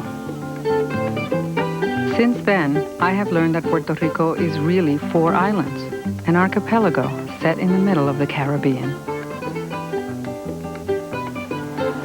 Puerto Ricans are mestizo, a mixture of native Taino Indian, Spanish, and African bloodlines. Today, 3.5 million Puerto Ricans live on the islands. Another 2.7 million live in the U.S. Regardless of where they live, Puerto Ricans see themselves as a distinct nationality. They feel Puerto Rico is a country with its own history and unique culture, separate from the United States. Puerto Rico became a territory of the United States when it was invaded in 1898. 50 years later, its status changed to Commonwealth. Under Commonwealth, Puerto Rico has internal governmental autonomy and economic support from the United States.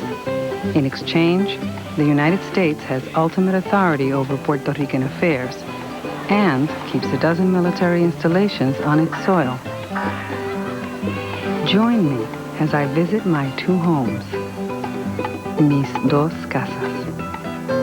We'll begin our journey in Vieques, a 12-mile-long island off the southeast coast of Puerto Rico. For hundreds of years, Viequenses supported themselves as farmers and fishermen. Among them were my grandparents. In 1940, the United States Navy began negotiations with Puerto Rico to purchase 2/3 of Vieques. 7 years later, the Navy had established 2 bases at either end of this tiny island, leaving Viequenses wedged in the middle. Sigamos. In front of you, look at that, a sign, Navy out. Marina, go home. Fuera la Marina. Puerto Ricans have protested military presence in Vieques since the 1950s. These protests are one example of how the U.S.-Puerto Rican relationship has played itself out for nearly 100 years.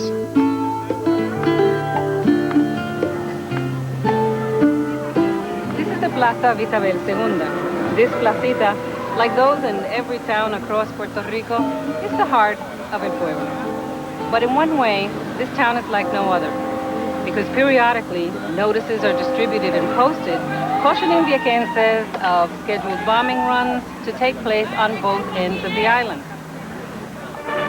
The Navy's presence on Vieques began after World War II, when it was used as a training site for military maneuvers. D-Day in the Caribbean. 15,000 U.S. troops swarm ashore on Vieques Island, Puerto Rico, as the Army, Navy, and Air Force stage their biggest combined maneuver since the war.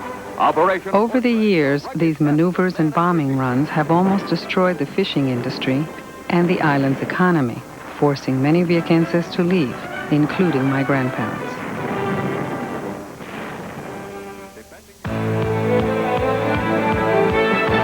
The Navy's presence continues to this day. It was a joint effort of all the United States. Constantemente sentimos nosotros el detonar de las bombas, del constante tirar de los aviones, de manera que nuestro pueblo está constantemente sometido a ese constante bombardeo. Las implicaciones de esas maniobras, mucho más allá que la consecuencia, es la destrucción de nuestros recursos naturales, es la destrucción de nuestras corales, es la destrucción de nuestras playas. We feel very, very strongly that the very, very pristine nature of the grounds, the beaches, the environmentally protected and conserved areas are probably preserved and protected and pristine simply because we're there.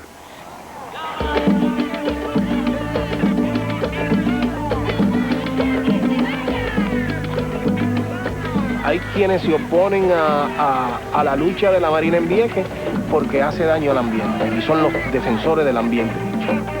Otros que creen que la presencia militar es una expresión del colonialismo.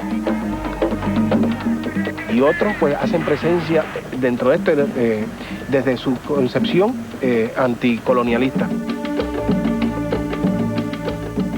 Otros creen que la tierra de Vieques es para hacer la paz, para hacer el amor, para no ser la guerra, que esto es una tierra que debe ser bendecida. Remember that we in the military are there to protect the United States, that our job is defense of the United States. And until such time as there is no requirement to train to defend the United States and no further requirement for the United States Navy to be part of that process, at that time perhaps we could say that we would be able to do away with those very, very precious training areas that we have.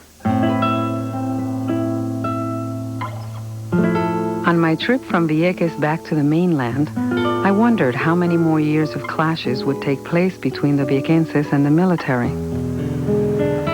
To get an answer, I went to Old San Juan, where I met with the founder of the Center for Puerto Rican and Caribbean Studies.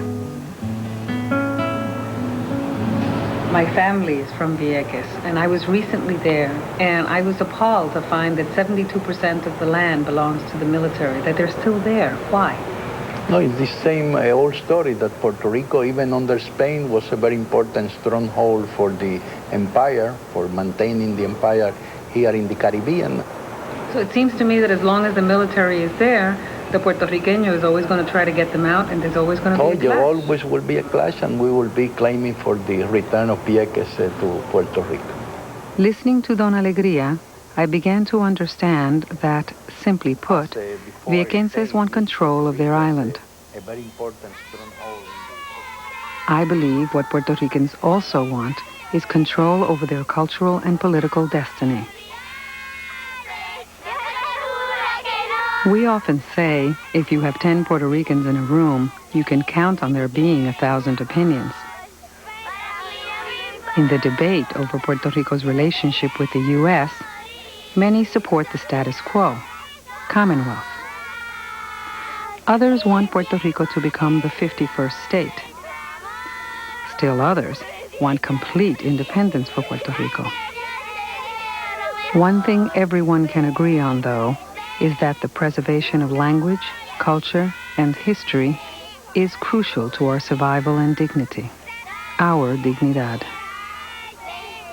Those who favor independence have expressed commitment to this cause in a number of ways. Some have used armed struggle, some have used pacific militancy, some have used parliamentary methods. I think that occurred almost everywhere in the modern struggle for independence. The group that has attracted the most attention to the cause of independence is the nationalists. Their tactics have been dramatic and often violent. Two of the most famous attempts to bring world attention to Puerto Rico's status took place in the 1950s. The first, an armed attack against President Truman at Blair House. The second, on March 1st, 1954 in the U.S. Congress, when nationalist Lolita Lebron led 3 men into the House of Representatives, firing their guns and shouting, "Puerto Rico is not free." In Washington, D.C., ruthless, fanatic violence erupted in the halls of Congress. 3 men and a woman opened fire from the visitors' gallery of the House of Representatives. 5 congressmen were hit.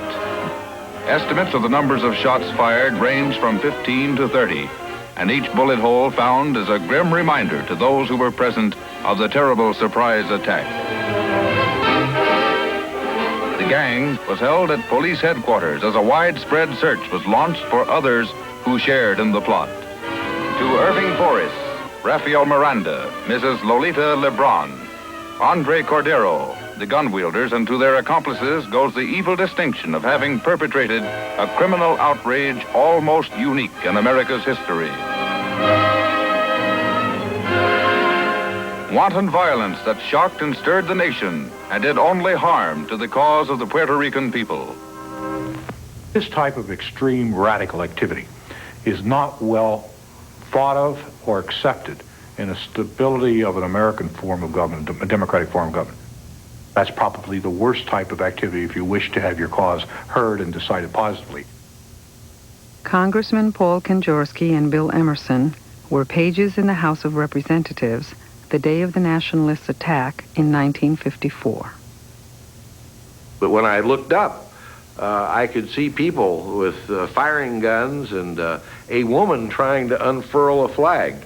That was Lolita Lebron. She was sort of the mastermind of the whole thing.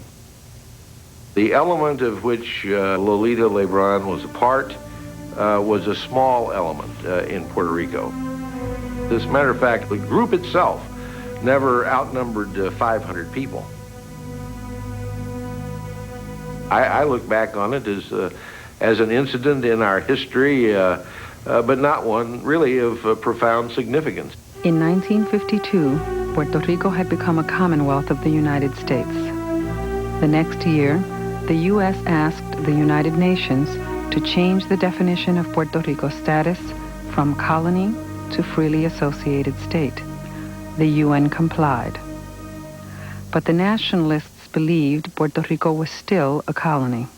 They felt the only way to make the world aware of their objection was to make a dramatic statement directly to the American government. I mean, I always say that there are 2 forces that move men. One is religion and another is the love for their country. And in this case, Lolita and the others thought that Puerto Rico was being oppressed and that they wanted, I don't think they wanted to do harm to people. They just wanted to call the attention, because sometimes you get desperate when you have a message which you think is the correct one and nobody cares about it. On the day of the attack, Rafael Cancel Miranda was 24 years old. We are willing to do what it takes to be a free country. We are not violent people, but the enemy is violent. And they use violence against our people. So, if we have to use violence against the enemy, we use it. In Puerto Rico, we have met ourselves in this kind of divide, in this strong sense of no matter the economic benefits that have been achieved, no matter the political examples that we can set, here are people who have reached deep down in their own history and saying, look, we're just expressing what you expressed in 1776.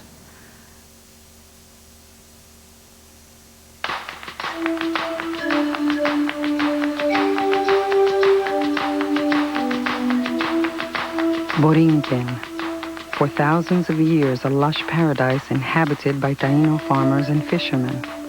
Historians estimate that there were anywhere from 20,000 to 500,000 Tainos when the Spanish landed in 1508. To finance its exploration into the New World, Spain needed gold. In their quest, they forced indigenous peoples into slavery, but the Tainos labored in vain. Within decades, thousands of Tainos died from forced labor, from diseases brought by the Spaniards, and during periodic uprisings against the Spanish.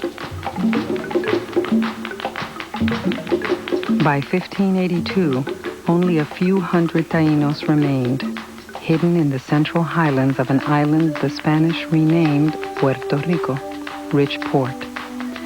Today, remains of Taino culture can be found in the ruins of villages, the names of dozens of towns, and in thousands of words. Among them, huracán, hurricane. With no gold to be found, the Spanish began to cultivate and refine sugar. They joined the rest of Europe and the United States in the triangle trade, exchanging goods for African slaves to replace Taino laborers. Trade in the 1800s brought an increased appetite for sugar and coffee to Europe. The need for workers and merchants on the island also increased. The island's population grew due to immigration and intermarriage. Puerto Ricans adopted Spanish dress, customs, and religion, and class distinctions between the elite, the mestizos, and the Africans developed. By the 1890s, Puerto Rico had become an autonomous province of Spain. They had their own constitution, a House of Representatives, an appointed governor, and the right to free commerce. Intellectuals had emerged to express a distinct Puerto Rican vision. Educator and abolitionist Ramón Emeterio Betances authored Los 10 Mandamientos, the 10 Commandments. Abolición de la esclavitud. Abolition of slavery. Libertad de la palabra. Freedom of speech. Derecho de reunión. The right to assembly. Derecho a elegir nuestras autoridades. The right to choose our leaders. What was it that drove one of the oldest democracies on Earth to possess what some are now calling one of the oldest colonies on Earth? In the late 1800s, European nations felt increasing pressure to guide their lesser developed colonies into the 20th century. But the United States had their own plans for the Western Hemisphere. They recognized that the Caribbean was the gateway to Latin America, and Puerto Rico's strategic location was key to controlling that gateway. The only obstacle to United States plans for expansion was Spain's grip on the region. While anchored in Havana's harbor, the USS Maine exploded and sank. The United States seized the opportunity to declare war on Spain. The Spanish-American War began in May of 1898 and ended in victory for the United States 115 days later. Spain granted independence to Cuba. Puerto Rico and the Philippines became U.S. territories. Before being transferred from one country to the other, Puerto Rico would have only a few precious days of freedom. During that time, sociologist Eugenio María de Hostos wrote these words in his diary. Yesterday, I spent the whole day with my binoculars in my hands. I saw everything. I looked and looked again. I admired it, blessed it, and felt it. I felt it for her beauty and her misfortune. I thought how noble it would have been to see her free by her own effort, and how sad and overwhelming and shameful to see her go from owner to owner without ever being her own master, and to see her pass from sovereignty to sovereignty without ever ruling herself.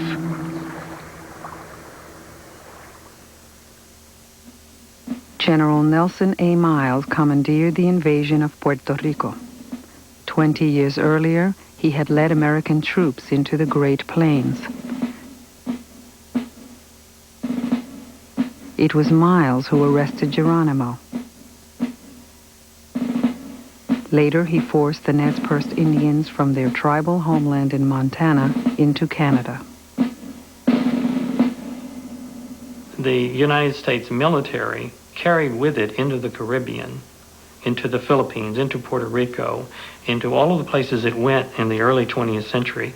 It carried with it the memory of how it had dealt with Native Americans. We have not come to make war upon the people of a country that for centuries has been oppressed, but on the contrary, to bring you protection, to promote your prosperity, and to bestow upon you the immunities and blessings of the liberal institutions of our government.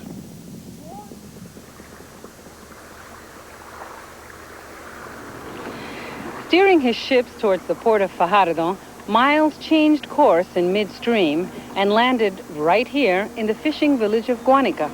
The first order of business was to raise the American flag in order to claim this rich garden for themselves.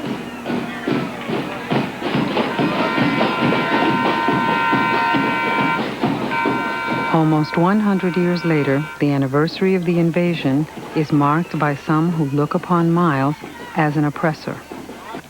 Today, they are aligned with either the independence or the nationalist movements.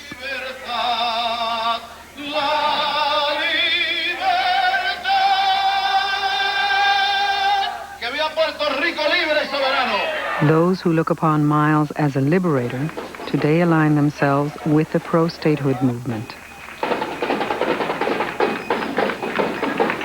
While in Guanica, I visited with the Olavarrieta family, who are descendants of the original supporters of the 1898 invasion. They live right in front of the bay where General Miles landed. Why don't we take a look? Enséñame la bandera. Sí, la tenemos aquí al lado. Since then, they have been the proud owners of the original flag carried by his troops. Oftentimes, they find themselves involved in a curious exercise. They must move the flag from house to house among family members in order to keep it from the nationalists. To those in the nationalist movement, the flag is a symbol of oppression. La que trajo Miles. Exacto. This is the flag that Miles raised when he landed here in 1898, July 21st or 25th? 25th. The Olavarrieta family is unique in that they're all in favor of statehood for Puerto Rico. El calor de esta isla no se pierde porque yo hablo un poco más de inglés o deje de hablar un poco de inglés o seleccione un presidente.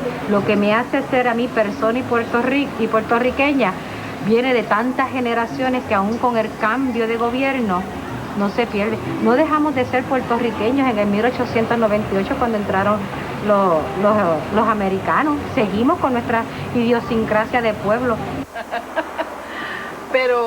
Most Puerto Rican families are divided on the status question.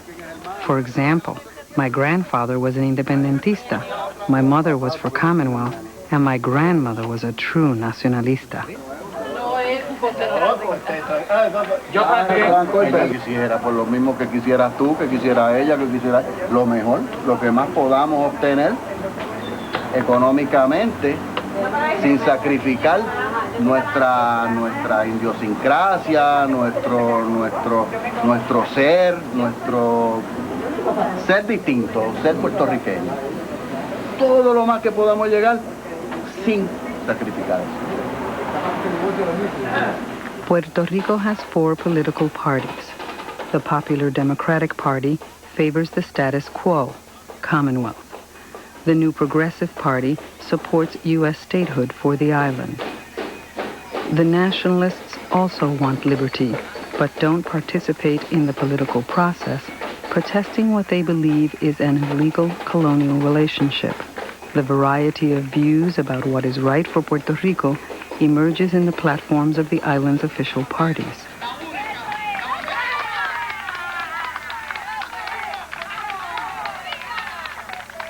I'm convinced that statehood is best because I believe in my U.S. citizenship and I want to be a U.S. citizen.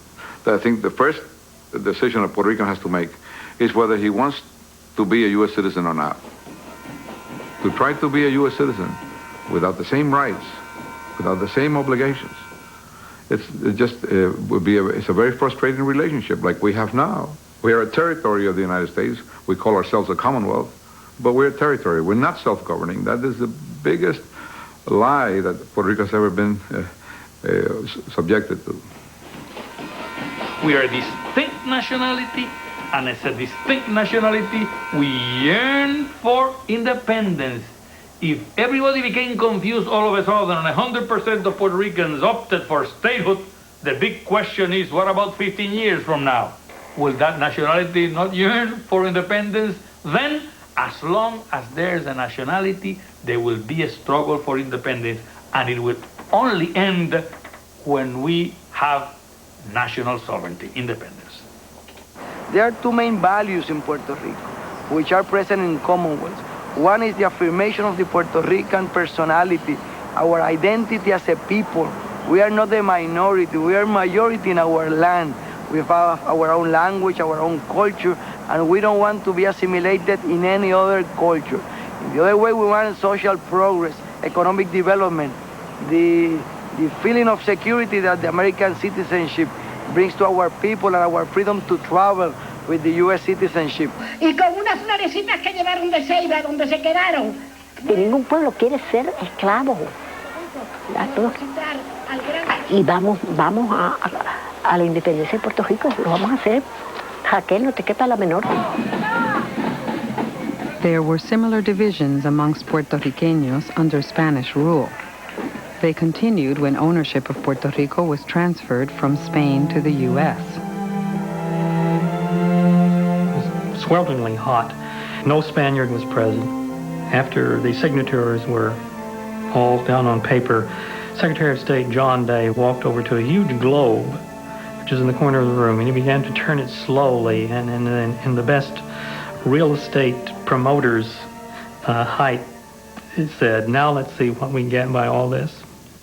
So there was some leaders in Congress who wanted to grant the freedom to Puerto Rico in the same way as to Cuba, because they were afraid that an imperialistic policy would be developed by the United States, but then the United States prevailed the idea that they have to maintain some bases here, and also that they will study the situation, and they are still studying it.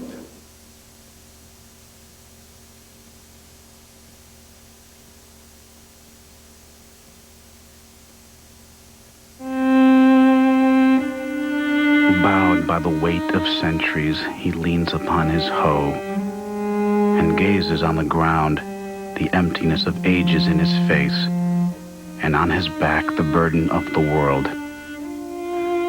Who made him dead to rapture in despair, a thing that grieves not and that never hopes?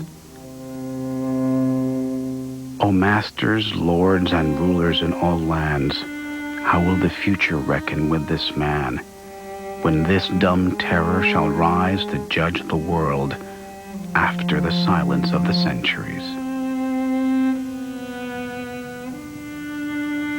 Americans like to believe that they really liberated Puerto Rico. They didn't liberate Puerto Rico. What they did was conquer it. And they convinced themselves they were not like the European powers in this, but in reality, they acted in much the same way. Before the U.S. invasion, Puerto Ricans owned 93% of the farmland on the island. Over the next 30 years, 46% of that land would be bought up by the Big Four, absentee-owned American corporations interested in the development of one product, sugar. caña, la cosecha más importante de Puerto Rico. In addition to sugar, U.S. industrialists developed the tobacco and fruit markets in Puerto Rico. Thousands of former agricultural workers and landowners had one option: become daily wage earners in U.S.-owned fields. La caña deja más dinero que cualquier otro producto y paga mejores jornales. Wages in agricultural industries averaged 75 cents a day. As the U.S. took over Puerto Rico's farming industry, the island's economy quickly changed. Puerto Ricans produced what they could not consume and consumed what they could not produce. Esta ley asegura a todos los trabajadores el derecho a formar uniones libres con sus compañeros de trabajo. There was no job security for workers. Unions were formed, but they couldn't calm fluctuations in the global sugar market, which constantly threatened to throw masses of workers into unemployment. Economic advancement escaped the vast majority of Puerto Ricans and set the stage for Puerto Rico's legacy of dependence on the United States. The once thriving sugar industry collapsed over a 20-year period that began in the 1940s. The phase-out coincided with a post-depression plan to develop new industries in Puerto Rico. On my journey through the island, I took a group of workers back to one of the deserted Big Four sugar refineries, Guanica Central. They had last worked there 30 years ago. Their parent had also worked in the plant during the height of the Depression in the 1930s. ¿Cómo se sienten ahora pasar por lo que no es ya, lo que se acabó? Sí, subía más de 100 grados los almacenes de azúcar. Ya, actualmente el azúcar caía, acabada de salir, caliente. Ve que no tiene ni una sola ventana, ni una sola sitio por donde entre el aire, pues era tremendamente sofocante. ¿Cuánto le pagaban? Se trabajaba 12 horas diarias. Por cerca de 6 meses que duraba la zafra. Bueno, todo el año, porque en invernazo también se trabajaban 12 horas diarias. Entiendo que ellos ganaban $0.50 el día por 12 horas. Ese era. Entonces, pues estaban bien, porque había quien no trabajaba. La vida era, pues, por ejemplo, había una división total entre americanos y puertorriqueños. Hospital americano, hospital puertorriqueño. Hotel americano, hotel puertorriqueño. En la playa, lo que hoy llaman, mal llamada, Playa Santa, porque no tiene nada de santa. ¿Cómo se sentían su padre cuando...? No conocíamos nada más. Ellos no conocían, ellos menos, no, ellos no conocían nada más. Sin entrar en política, era la época de los colmillú, y el que estaba trabajando estaba bien. Se consideraba estar bien porque pues ellos no conocieron nada más, se criaron en eso, igual que nosotros nos criamos en este ambiente de ingenio azucarero, por lo tanto, pues. Colmillú, ¿qué significa eso? Yo no quería, Los grandes y los chiquitos. yo no quería entrar en política, pero Los grandes y los chiquitos. le llamaban colmillú a aquellos que todo querían para ellos y nada para el prójimo. Al otro lo que hacían era, como le dije ahorita, ordeñar, sacarle sin darle. O sea, se oprimía al pobre y se hacía más pobre. El rico se hacía más rico. As I heard their stories and toured the abandoned factory, I saw why, in their parents' time, Puerto Rico was fertile ground for political change.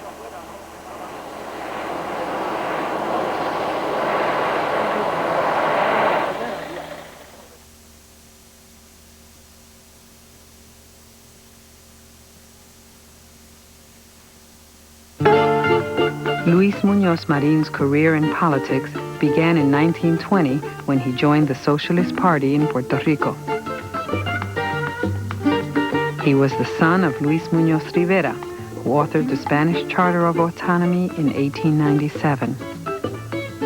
When his father died, Muñoz Marin made this promise: Borinquen, if someday you need my blood, count on it. It is red blood, the same that ran through my father's veins.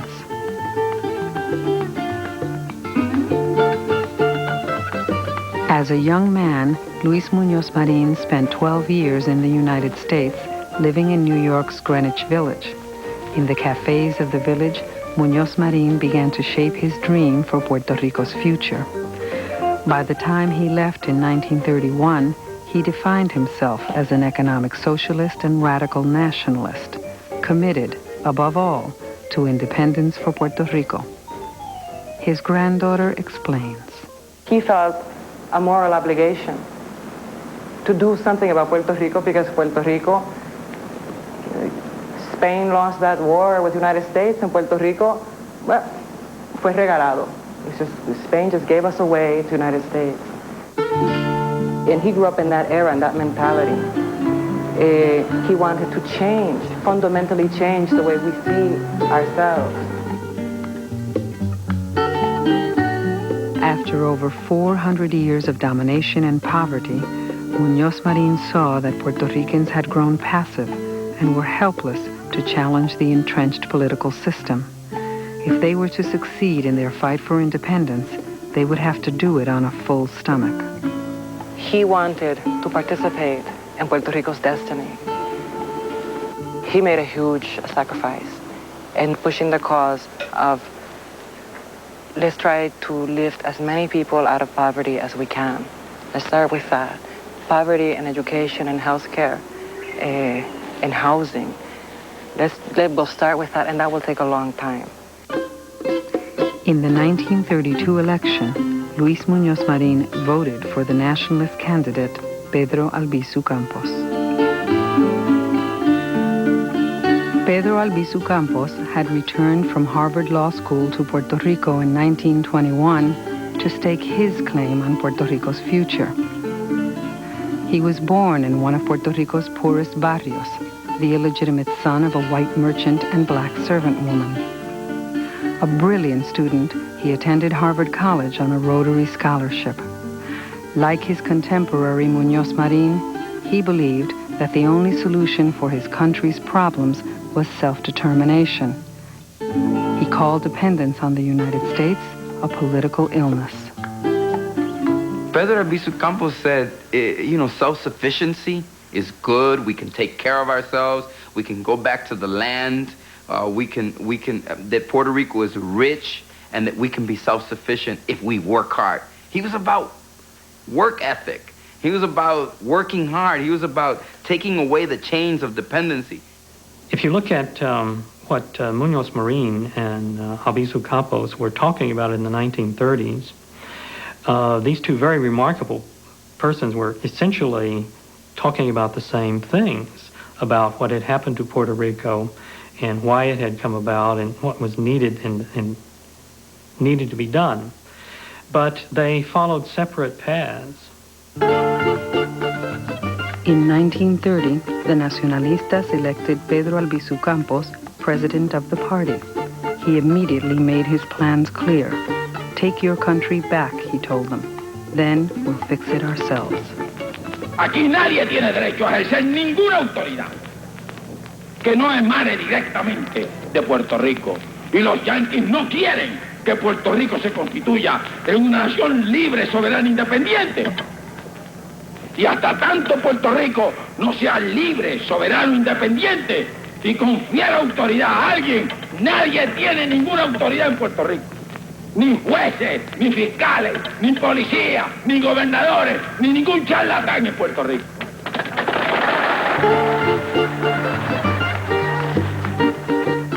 The United States decided that Albizu was creating trouble here in Puerto Rico, and it was true that Albizu was really giving a very strong speeches, and there was already some clashes between the nationalists and the police. The great colonial era was coming to an end, and the nationalists, the Puerto Ricans, were simply reminding them that, well, the liberators have liberated a lot of other places, but they're not liberating us. Instead of bending to the will of the Puerto Rican people, the United States repressed the Puerto Rican nationalist movement of the 1930s while it was still an independence movement. That means when their method of struggle was the pacific civil way. This was exactly the sort of way that would validate some older imperial notions that these were emotional, unstable people and would ultimately, resort to violence. El imperio, cuando vio que todo el pueblo estaba con él, especialmente la clase trabajadora, como se iban tras él, pensaron que iban a perder la colonia, esta colonia que le estaba dando tan pingües ganancia. De ahí, el usar ellos la violencia y decir que don Pedro quería derrocar el gobierno de Estados Unidos a la fuerza y a la violencia. As nationalists intensified their activities, the newly elected President of the United States, Franklin Delano Roosevelt, appointed a new governor of Puerto Rico. Blanton Winship, who was the adjunct general of the War Department, hailed from Georgia. Ricardo Alegría describes him. A southerner with a lot of prejudice and a man that was really against Albizu. We consider Winship the worst governor that we suffer in Puerto Rico, and there was a movement here to demand from President Roosevelt to take Winship away from Puerto Rico. Winship soon embarked on a collision course with Albizu Campos and the Nationalists. Albizu was arrested and accused of conspiring to overthrow the federal government in Puerto Rico. His first trial ended in a hung jury. Convicted of sedition in a second trial, this time by an American jury, Albizu was sentenced to 10 years in federal prison. During that term, a series of confrontations between nationalists and authorities culminated in a clash known as the Ponce Massacre. It was Palm Sunday, 1937. What began as a peaceful march to commemorate the abolition of slavery suddenly became one of the most violent incidents in Puerto Rican history. The governor called the mayor of Ponce and said, no, cancel that permit. Then the nationalist says, no, we are going to march. Photographs show that young nationalist cadets participating in the event were unarmed. As the national hymn of Puerto Rico played, the parade advanced. Policemen armed with revolvers, shotguns, and tear gas bombs infiltrated the crowd. Other policemen armed with Thompson submachine guns were behind the marchers. Suddenly, shots were fired.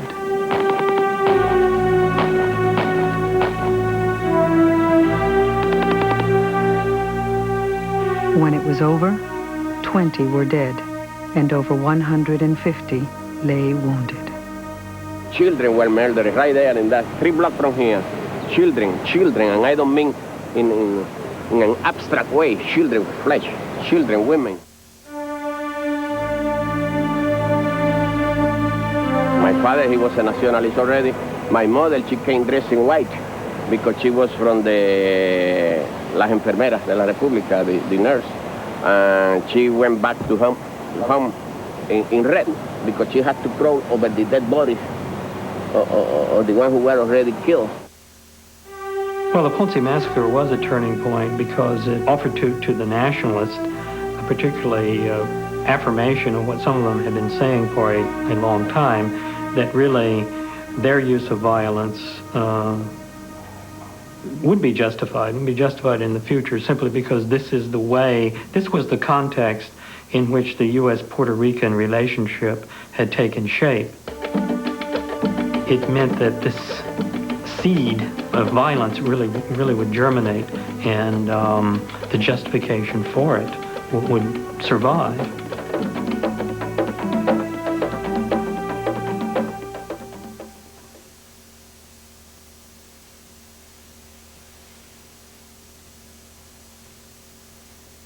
In July of 1938, 1 year after the Ponce Massacre, Luis Muñoz Marín formed a new party that supported independence for Puerto Rico. Its name, the Partido Popular Democrático, or the Popular Democratic Party. Its slogan, bread, land, and liberty. A jíbaro, or peasant, graced its flag. Muñoz Marin spent the next 2 years campaigning for a seat in the Puerto Rican Senate. He crisscrossed the island, selling his program for economic stability directly to the Puerto Rican people. Back then, it was person to person. Back then, you weren't part of a crowd, you were part of a group. And it was a more intimate group. His commitment to helping democratize Puerto Rico was so great that he spent his first years in politics just trying to get people to vote, motivate people to vote. People felt that their vote really didn't count that much, that its value was maybe $1. Its value was a pair of shoes, its value was maybe some rice. But he promised change, and he was so sure of it that if they didn't like what he did, in 4 years, vote for somebody else.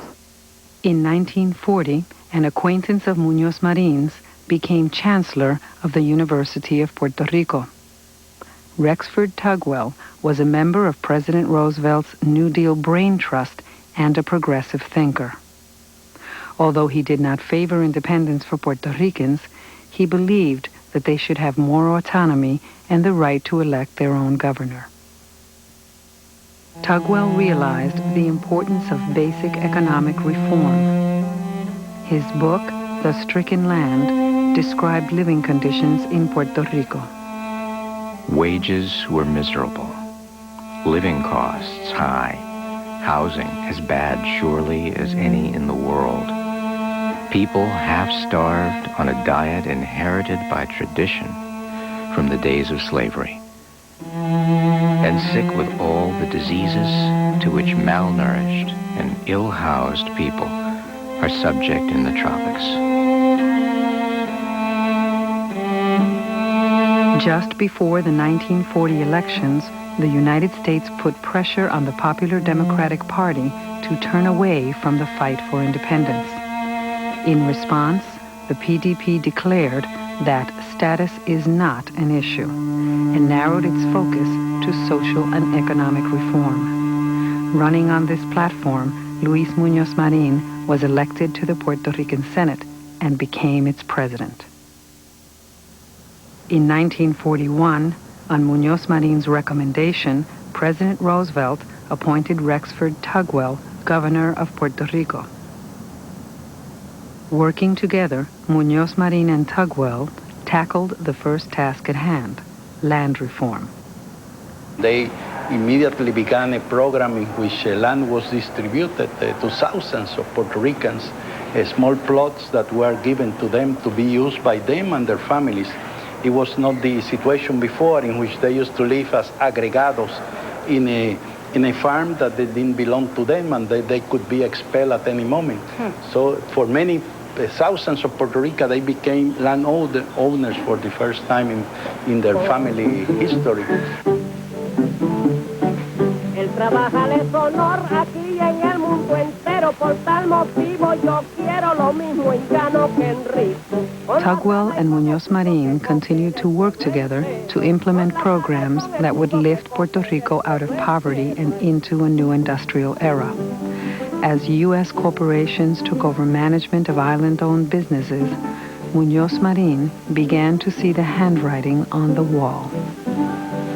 Muñoz Marin, by the late 30s and certainly by the early 40s, recognized, and he had persuasive evidence, he knew the United States and he knew its culture, that Puerto Ricans could never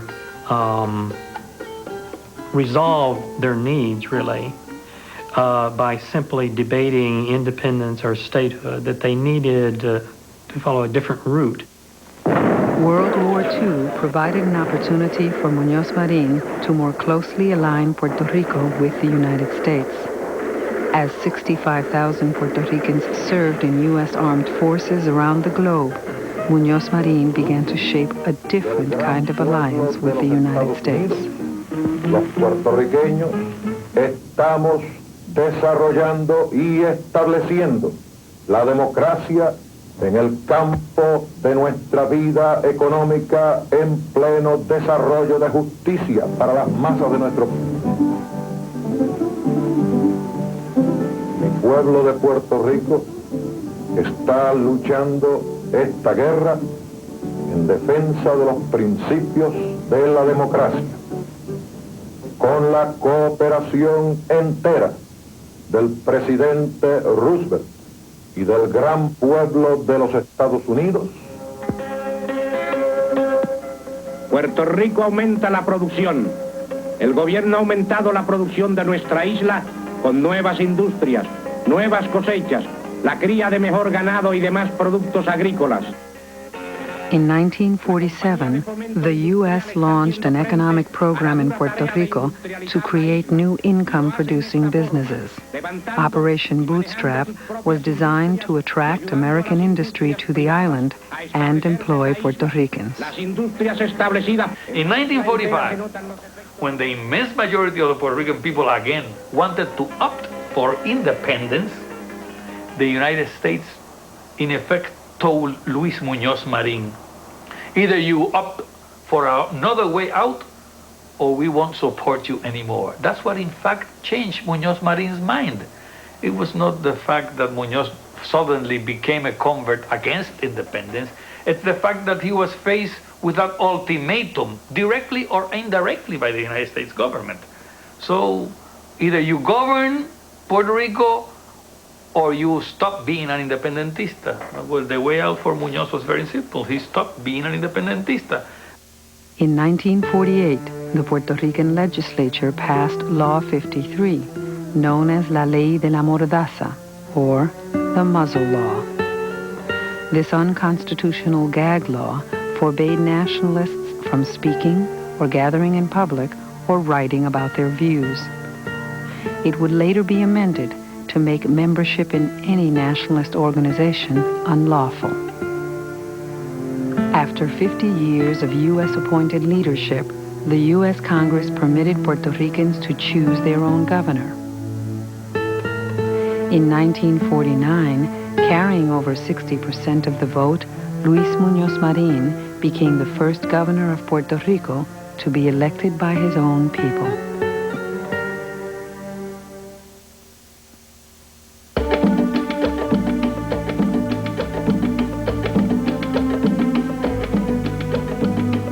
During his first year in office, Muñoz Marin announced his plans for a new U.S.-Puerto Rico relationship. He called it Commonwealth, from the British term describing a former colony still partially ruled by the monarch. He translated it to Spanish as Estado Libre Asociado, ELA, or Freely Associated State.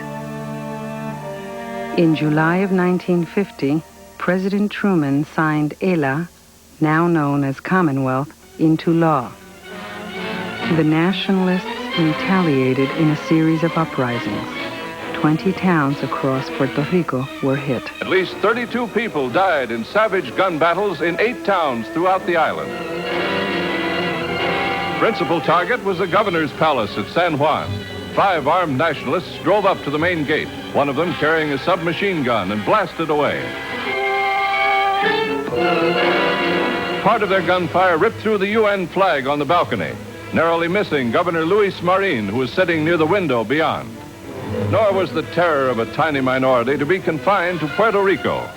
In Washington, only hours later, the peace and quiet of Blair House, temporary residence of the president, was shattered. Next, the nationalists tried to assassinate President Truman. The following day, Pedro Albizu Campos was arrested on 12 counts of breaking the gag law and for participating in an armed attack. Intensely anti-American, Campos has previously served 6 years in federal prison for insurrectionary activity. Hundreds of his followers were also rounded up. From all over the island, they were brought to San Juan for interrogation and careful screening. Wanting to stop nationalist violence, Puerto Ricans turned against Puerto Ricans. Those not aligned with the U.S. and Commonwealth were set apart in a new phenomenon called fichado. In English, the word means marked.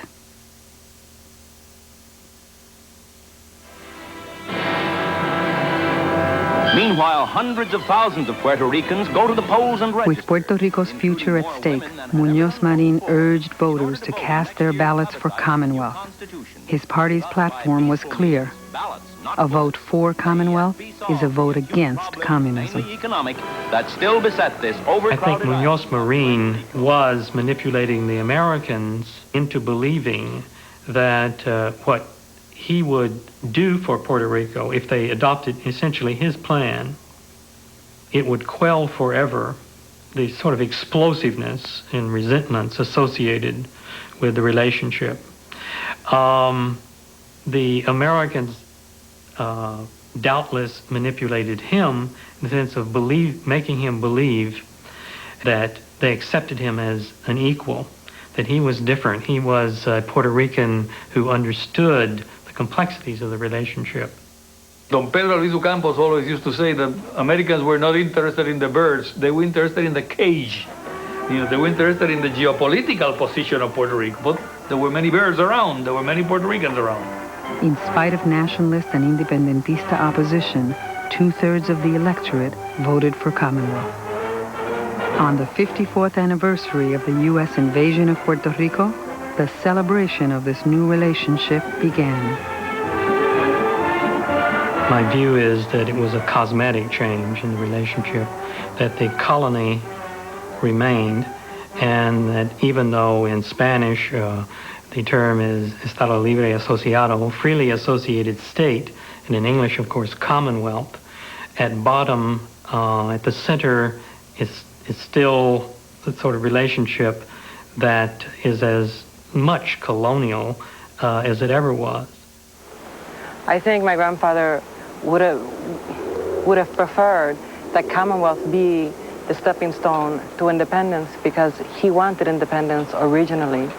But as he became more closely involved in politics, he saw that we are a marionette of the United States, and what we ask for, we don't necessarily get. In fact, we don't get it. You give up all your aces, and you do that so that people here are well nutritioned in their mind, their body, their soul, everything.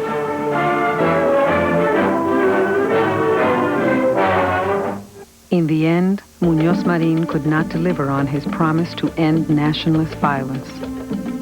2 years after Commonwealth was established, the nationalists attacked Congress. Luis Muñoz Marín was summoned to Washington by President Eisenhower. You know, this group to which the authors of this dastardly deed obviously belong is a tiny group in Puerto Rico. There are less than 500 of them in the whole island. Puerto Rico rounds up its nationalist fanatics following the wounding of 5 U.S. congressmen. Ringleader of the group, Pedro Campos, is subdued after a 2-hour gun battle with police. Campos now faces the original 89-year sentence imposed at the time of the attempt on former President Truman's life, from which he had been paroled. In 1957, the gag law was repealed. Throughout the island. While in prison in Puerto Rico, Pedro Albizu Campos claimed that he was tortured by exposure to radiation. He was pronounced insane. Recent disclosures confirm that in the 1950s, prisoners in Puerto Rico and the United States were used in radiation experiments. After serving 14 years of his 73-year term in prison, Pedro Albizu Campos fell ill. He was pardoned by Luis Muñoz Marín. After his release, Pedro Albizu Campos was hospitalized while recovering from a stroke. For the first time, he was able to see grandchildren who were born while he was in prison. Granddaughter Rosa Meneses recalls this moment. Y mira, con una cara, ¿verdad?, de asombro, los ojos bien abiertos, y ve a mami y empezó a reír y empezó a llorar a la vez. Este es un recuerdo que a mí jamás se me va a olvidar. Porque entonces después, él con el brazo que podía mover, nos empezó a abrazar a todas. Date cuenta, o sea, yo me ubico en el lugar de él, ¿no? Que él, tantos años de sufrimiento, alejado de su familia, pues encontrarse con esos hijos de sus hijos que él no conocía, pues tiene que haber sido una emoción muy fuerte. Y está esa imagen en mi mente bien clara de él llorando y riendo a la vez, ya apretándonos mucho. His ideals for Puerto Rico are shared by probably the majority of Puerto Ricans, by even the most fervent pro-statehooders respect Pedro Luis Ocampo because he represents our culture. He represents Puerto Ricanidad. And even the most fervent statehooder does not want to lose that, which is us. What Albizu managed to do, even when he was disregarded, was to be our conscience. He insisted that Puerto Rico, there is Puerto Rico, Puerto Rico, and Puerto Rico. That's the Holy Trinity. And that has a lot to do with why that poster on San Sebastian is untouched.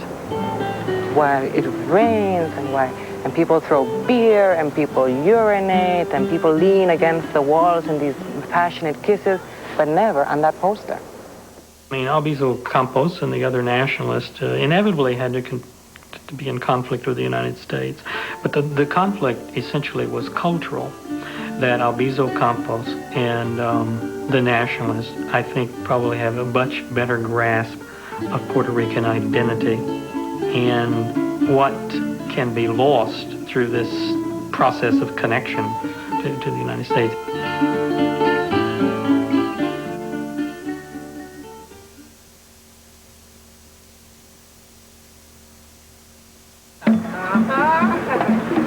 Esa es la palabra, ¿verdad? Sí. Tiene Puerto Rico.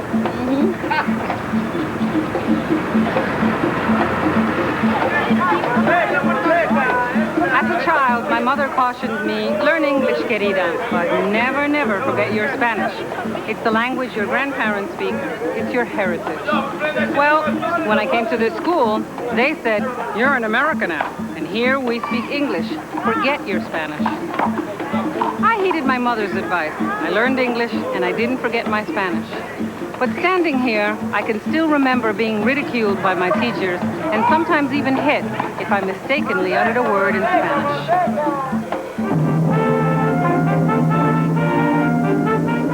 By the 1950s, an average of 40,000 Puerto Ricans a year were migrating to the United States, seduced by the promise of work and a better life. Films like Trabajo para Usted, Work for You, produced by the U.S. Department of Labor, lured them to low-paying jobs in factories and fields. En muchas ocasiones se hace necesario trabajar los domingos, pero por lo general no se trabaja en ese día. ¿Dedican tiempo para el aseo personal? ¿Para lavar la ropa? We like to believe in this country that we are an immigrant nation, as Franklin Roosevelt told the daughters of the American Revolution. We're all immigrants. But we also very much like to believe that when people have come here, they've simply discarded, along with a lot of their clothes and other things, they've discarded their sense of cultural identity. That they don't, they give that up. They become something else. Hi, Gino. Dino. Do you live in this neighborhood? Yeah. Puerto Ricans are, like Mexicans, Guatemalans, and others, very conscious of their identity. It's a part of their strength. And I think this is feared. No, my sister's went there. I made a mistake. I went to prison. So I'm back out, and here I am. Watch out. Stay out next time. I'm trying to. I'm going to work for security next week. Oh, good. Good. Try to make it. So, you know, I'm checking out the old neighborhood and... That's good. It ain't like it used to be. Crack messed up everything. You know, actually, it's better than I thought. I mean, there are parts of it that are awful and worse, and there are other parts that seem to have, like Beck Street, sort of seem to have stayed intact. It still has trees, which surprised me. Well, at night it changes a little bit. Oh, yeah? It becomes a little worse. Yeah. You know, daytime is everybody's sleeping. You know what I'm saying? They wake up about 3, 4, 5 o'clock, and then they go back out and stay out all night. And that's where crime comes in at. Well, people ain't interested in their culture no more. No. Funny because it was tough then, too. Yeah. People like Pedro Piso Ocampo, Lolita Lebron gave up their lives, you know what I'm saying, for the cause, for something that's good. And these people don't care. They don't care at all. They don't even try to study their culture. That's bad. What we do in this country is to reconstruct history. And what we do in rewriting our history is portray ethnic and the tremendous diversity that is the American people. We portray them in such a way that they are actually led and guided rather than part of the making of their own history.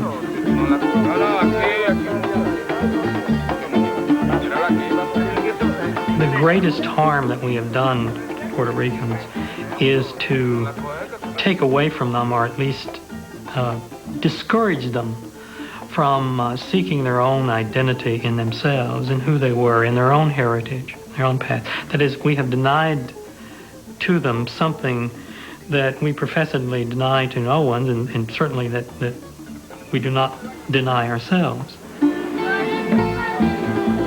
In spite of the pressure to change, adapt, and discard their ways, I found in the shadow of Bruckner Boulevard this group of urban farmers tending to their casita, just as their mothers and fathers, grandmothers and grandfathers had done back in Puerto Rico.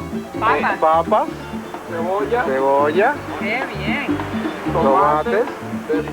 Ironically, Puerto Ricans brought as much cultural vitality to their lives in these places, sometimes to very sordid-looking places, as any of the other immigrant groups. I never underestimate capability of people not only to survive, to adapt, but to retain what they consider the best of their culture, and to fill in the sorts of spaces that the modern world has abandoned to them, and create something new.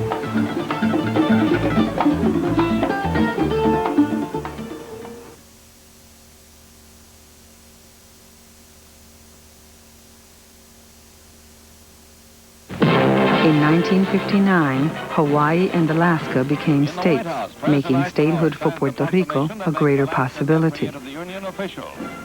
Pro-statehood Cuban exiles joined pro-statehood Puerto Ricans in the fight for alignment with the United States. The bulk of the Cuban exile community in Puerto Rico became a very conservative community regarding the struggle for Puerto Rican independence. And they confused the struggle for Puerto Rican independence with their struggle against communism. Governor Munoz, has the Castro Revolution in Cuba had any noticeable effect on your people? Not in any important way. The Puerto Rican people are very well, have very strong psychological defenses against that kind of a thing. Their belief in democracy is deep, and their practice of democracy is, I believe, well known outside of Puerto Rico. So they're spiritually well protected against that. Luis Muñoz Marin may have thought Puerto Ricans were spiritually well protected, but the United States felt they were politically unprotected. Concerns over the spread of communism led J. Edgar Hoover to investigate the actions of independence supporters.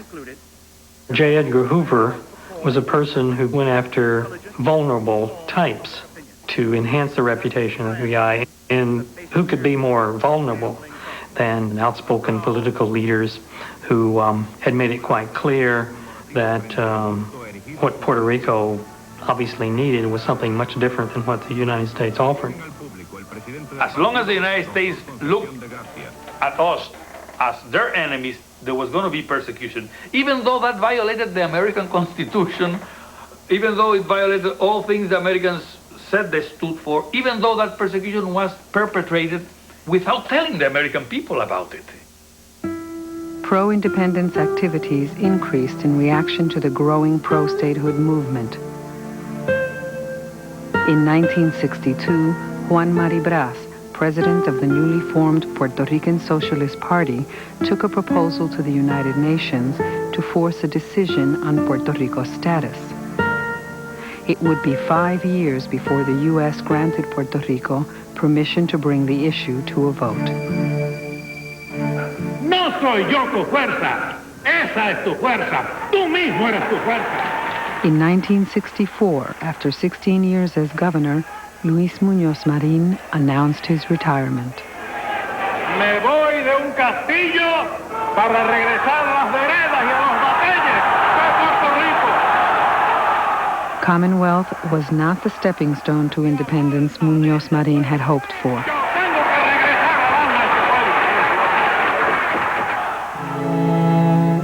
In 1967, the plebiscite finally took place. Puerto Ricans once again opted for Commonwealth, though by a 15% smaller margin than in 1952. Statehood was increasing in popularity, largely due to the influx of new voters, Cuban exiles.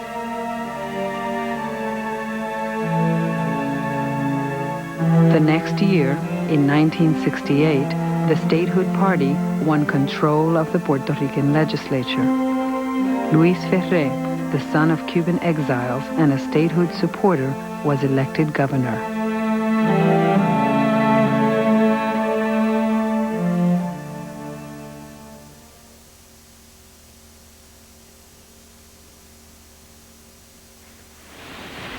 It's hard to believe, walking in this peaceful setting on a quiet Sunday morning, that in 1970, this was the site of some of the worst violence in Puerto Rican history. The combination of a pro-statehood governor, Luis Ferré, being elected, hundreds of bombings in the San Juan area, and extreme persecution of the independentistas led to the university being occupied by the police and closed. In the 60s, the gap between pro-statehood and pro-independence supporters had widened. In the 70s, extremists from both sides routinely used bombings, assassinations, and armed attacks to express these differences. This decade would be the most violent in Puerto Rican history.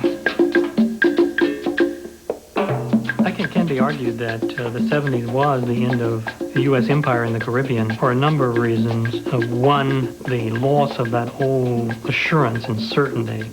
The chaos that we had gone in the world to correct was now occurring here. And this is the sort of thing that in our imperial age would not have happened. A radical pro-independence group, calling themselves the FALN, bombed Francis Tavern, a restaurant in Lower Manhattan. 5 people were killed, dozens more were injured. Another radical pro-independence group, Los Macheteros, the Machete Wielders, robbed a Wells Fargo armored truck in Hartford, Connecticut. In Puerto Rico, they bombed U.S. military aircraft at a San Juan airbase and attacked a bus carrying naval personnel, killing 2 and wounding 10. In a remote area of the island, Puerto Rican police brutally beat and then shot to death 2 alleged independentistas. The police claimed that the young men were plotting to blow up communications towers. Years later, a federal investigation found the Puerto Rican police guilty of murder and official misconduct.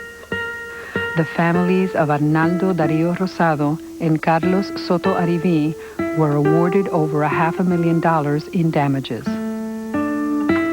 In 1978, Santiago Mari was found shot to death in his car. He was the son of Socialist Party President Juan Maribras. Pro-statehood Cuban exiles were implicated in the murder. They were never brought to trial.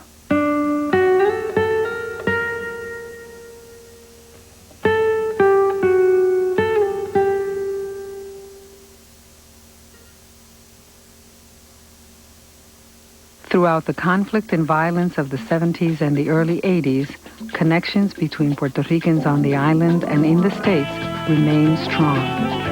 In New York's East Harlem, a new generation of independentistas and community activists, the Young Lords, fought for the well-being and dignity of their Puerto Rican neighbors.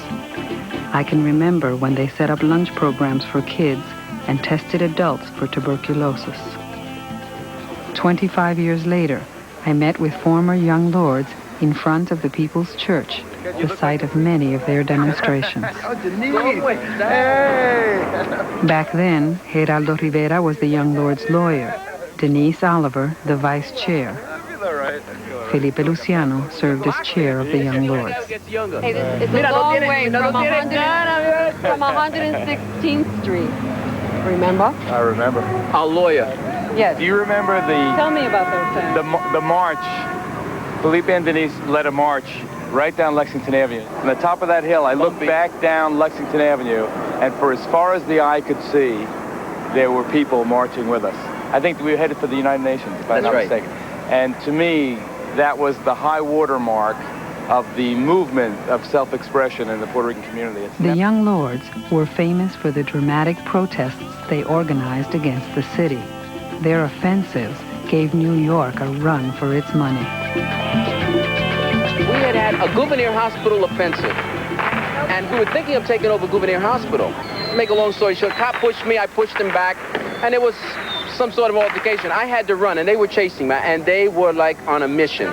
Yeah. So now we go up the stairs, and I'm literally going two stairs at a time, and knocking on doors, begging people to let me in. Finally, we get to the 6th floor. There's no escape, and they're ready to pounce on me. And Geraldo, in a black beret, in a black leather jacket, says, "Stop!" Puts his hands out. "Stop!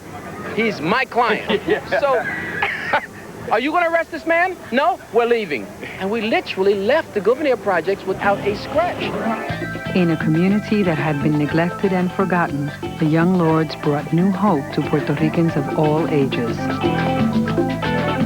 When we came back to the church the second time, there were 20,000 people surrounding this church. Little old ladies who, I remember one old lady who came up and she said, "Mira, nena, ven acá." And she showed me in her arm sleeve, she had an old pistol about this long. It was rusty and broken, but she said, "Here, okay. You know? And we were like, "Thank you very much." I mean, it didn't work, but she had probably been saving it since the days of the Nationalist Party, since Don Pedro, you know. Neither the activism nor the violence of the 1970s solved the problems facing Puerto Ricans.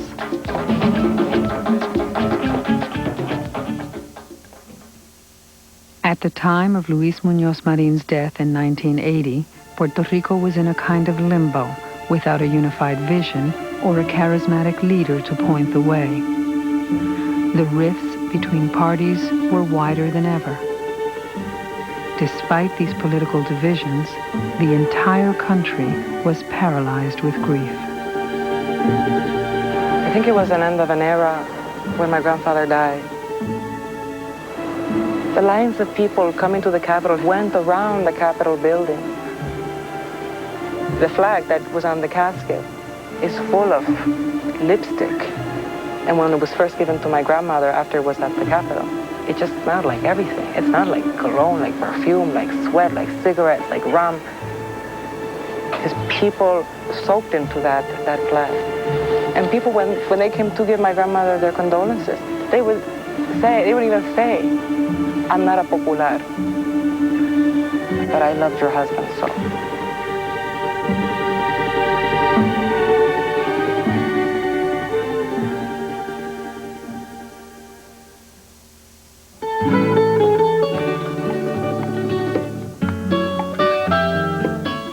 Both Luis Muñoz Marín and Pedro Albizu Campos went to their graves without having attained economic stability or independence for Puerto Ricanos. By the 1980s, widespread poverty led to an escalation in federal assistance for Puerto Rico. Today, unemployment is at 12%, and 50% of the population receives food stamps and health care benefits from the U.S. budget. In the 1993 plebiscite, Commonwealth status won again, this time by a 3% margin over statehood. The victorious Commonwealth Party asked the United States for a sovereign bilateral compact between two nations.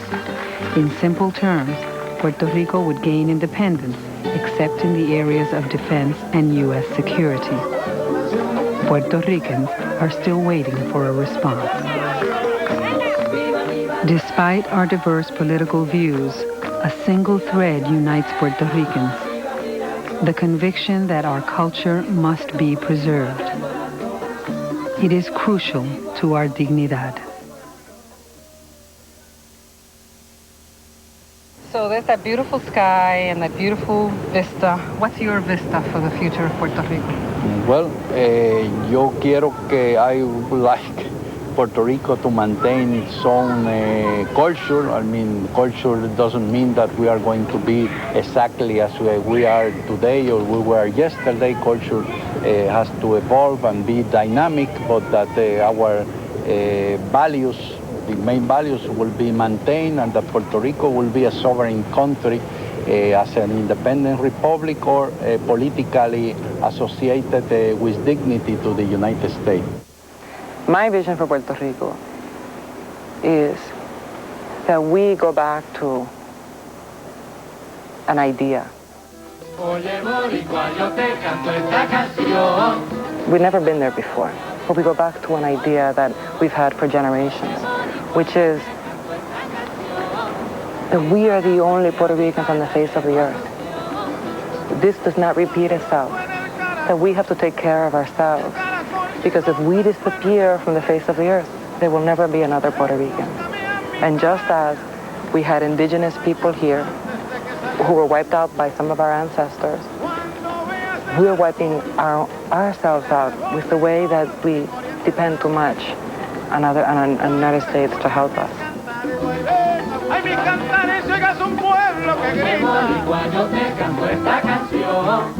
I've introduced you to my Isla del Encanto, mi Puerto Rico. With me, you've met los puertorriqueños in my childhood neighborhood in the South Bronx and across the island. As for me, it's been an incredible journey back home to the land where my parents and grandparents came from, to the place I fell in love with even before I stepped on its soil. I hope you feel you know us a little better. Perhaps you'll ponder some questions about us. Have we maintained our dignity and our culture? What have we gained or lost in that effort? And what will the United States do about Puerto Rico next? Yo quiero que mi Borinquen, quiero que mi Borinquen sea libre y soberano, que la estrella de mi bandera no cabe en la americana, que la estrella de mi bandera no cabe en la americana. Yo quiero que mi Borinquen sea libre y soberano, quiero que mi Borinquen sea libre y soberano, que la estrella de mi bandera no cabe en la americana, que la estrella de mi bandera no cabe en la americana. 500 años de historia, forjando la patria nuestra, abriendo el surco y sembrando semilla de independencia. Nuestro pueblo está de pie y luchando con conciencia. Nuestro pueblo está de pie y luchando con conciencia. Yo quiero que mi Borinquen sea libre y soberano. Yo quiero que mi Borinquen sea libre y soberano. You were practicing about an old war, the crack cocaine crisis, the CIA, and Oliver North. It all started with a series of articles in the San Jose Mercury News on a notorious drug dealer with a shocking claim that he got cheap cocaine from Nicaraguans who were using their drug proceeds to help fund the Contra Rebellion. The new allegations that the CIA helped funnel those drugs, crack cocaine, into America's inner cities, especially Los Angeles, and then use that drug money to fund the Contras in the 80s war against Nicaragua. Now, African-American leaders are demanding answers. NBC's Andrea Mitchell tonight with an in-depth investigation. We are your wake-up call. It is a rage building and building, anger burning through Black America, rage about an old and ugly war, and fears about its consequences today. Everybody knew about it. There was nothing covertly about it. Spread by talk radio, the conspiracy theory goes like this. The CIA pumped drugs into America's inner cities, using the proceeds to finance the Reagan administration's secret war against Nicaragua's communist regime. I think the CIA is involved. How else could it get in here? You know, the black people in the community don't own planes, they don't own yachts. I wouldn't put it past the government or the CIA to be involved in something like that. The anger and demands for investigations have now spread to Washington. Just say no to the Central Intoxication Agency. What is the reality? An NBC News investigation reveals that the CIA did not specifically target America's cities by running a drug pipeline. But newly uncovered documents show that money from drugs sold in the inner cities did help finance the war in Nicaragua. Top U.S. officials knew it at the time and did nothing to stop it. Senator John Kerry investigated the connection between drug money and the CIA's Contra Army 9 years ago. So we had direct evidence of somewhere between $10 and $15 million, and I'm quite confident that that was the sort of tip of the iceberg, so to speak. $10 to $15 million of drug money going to the Contras. They were desperate for money. So in a sense, they took a bridge loan from anybody available, and the drug lords of the time were available.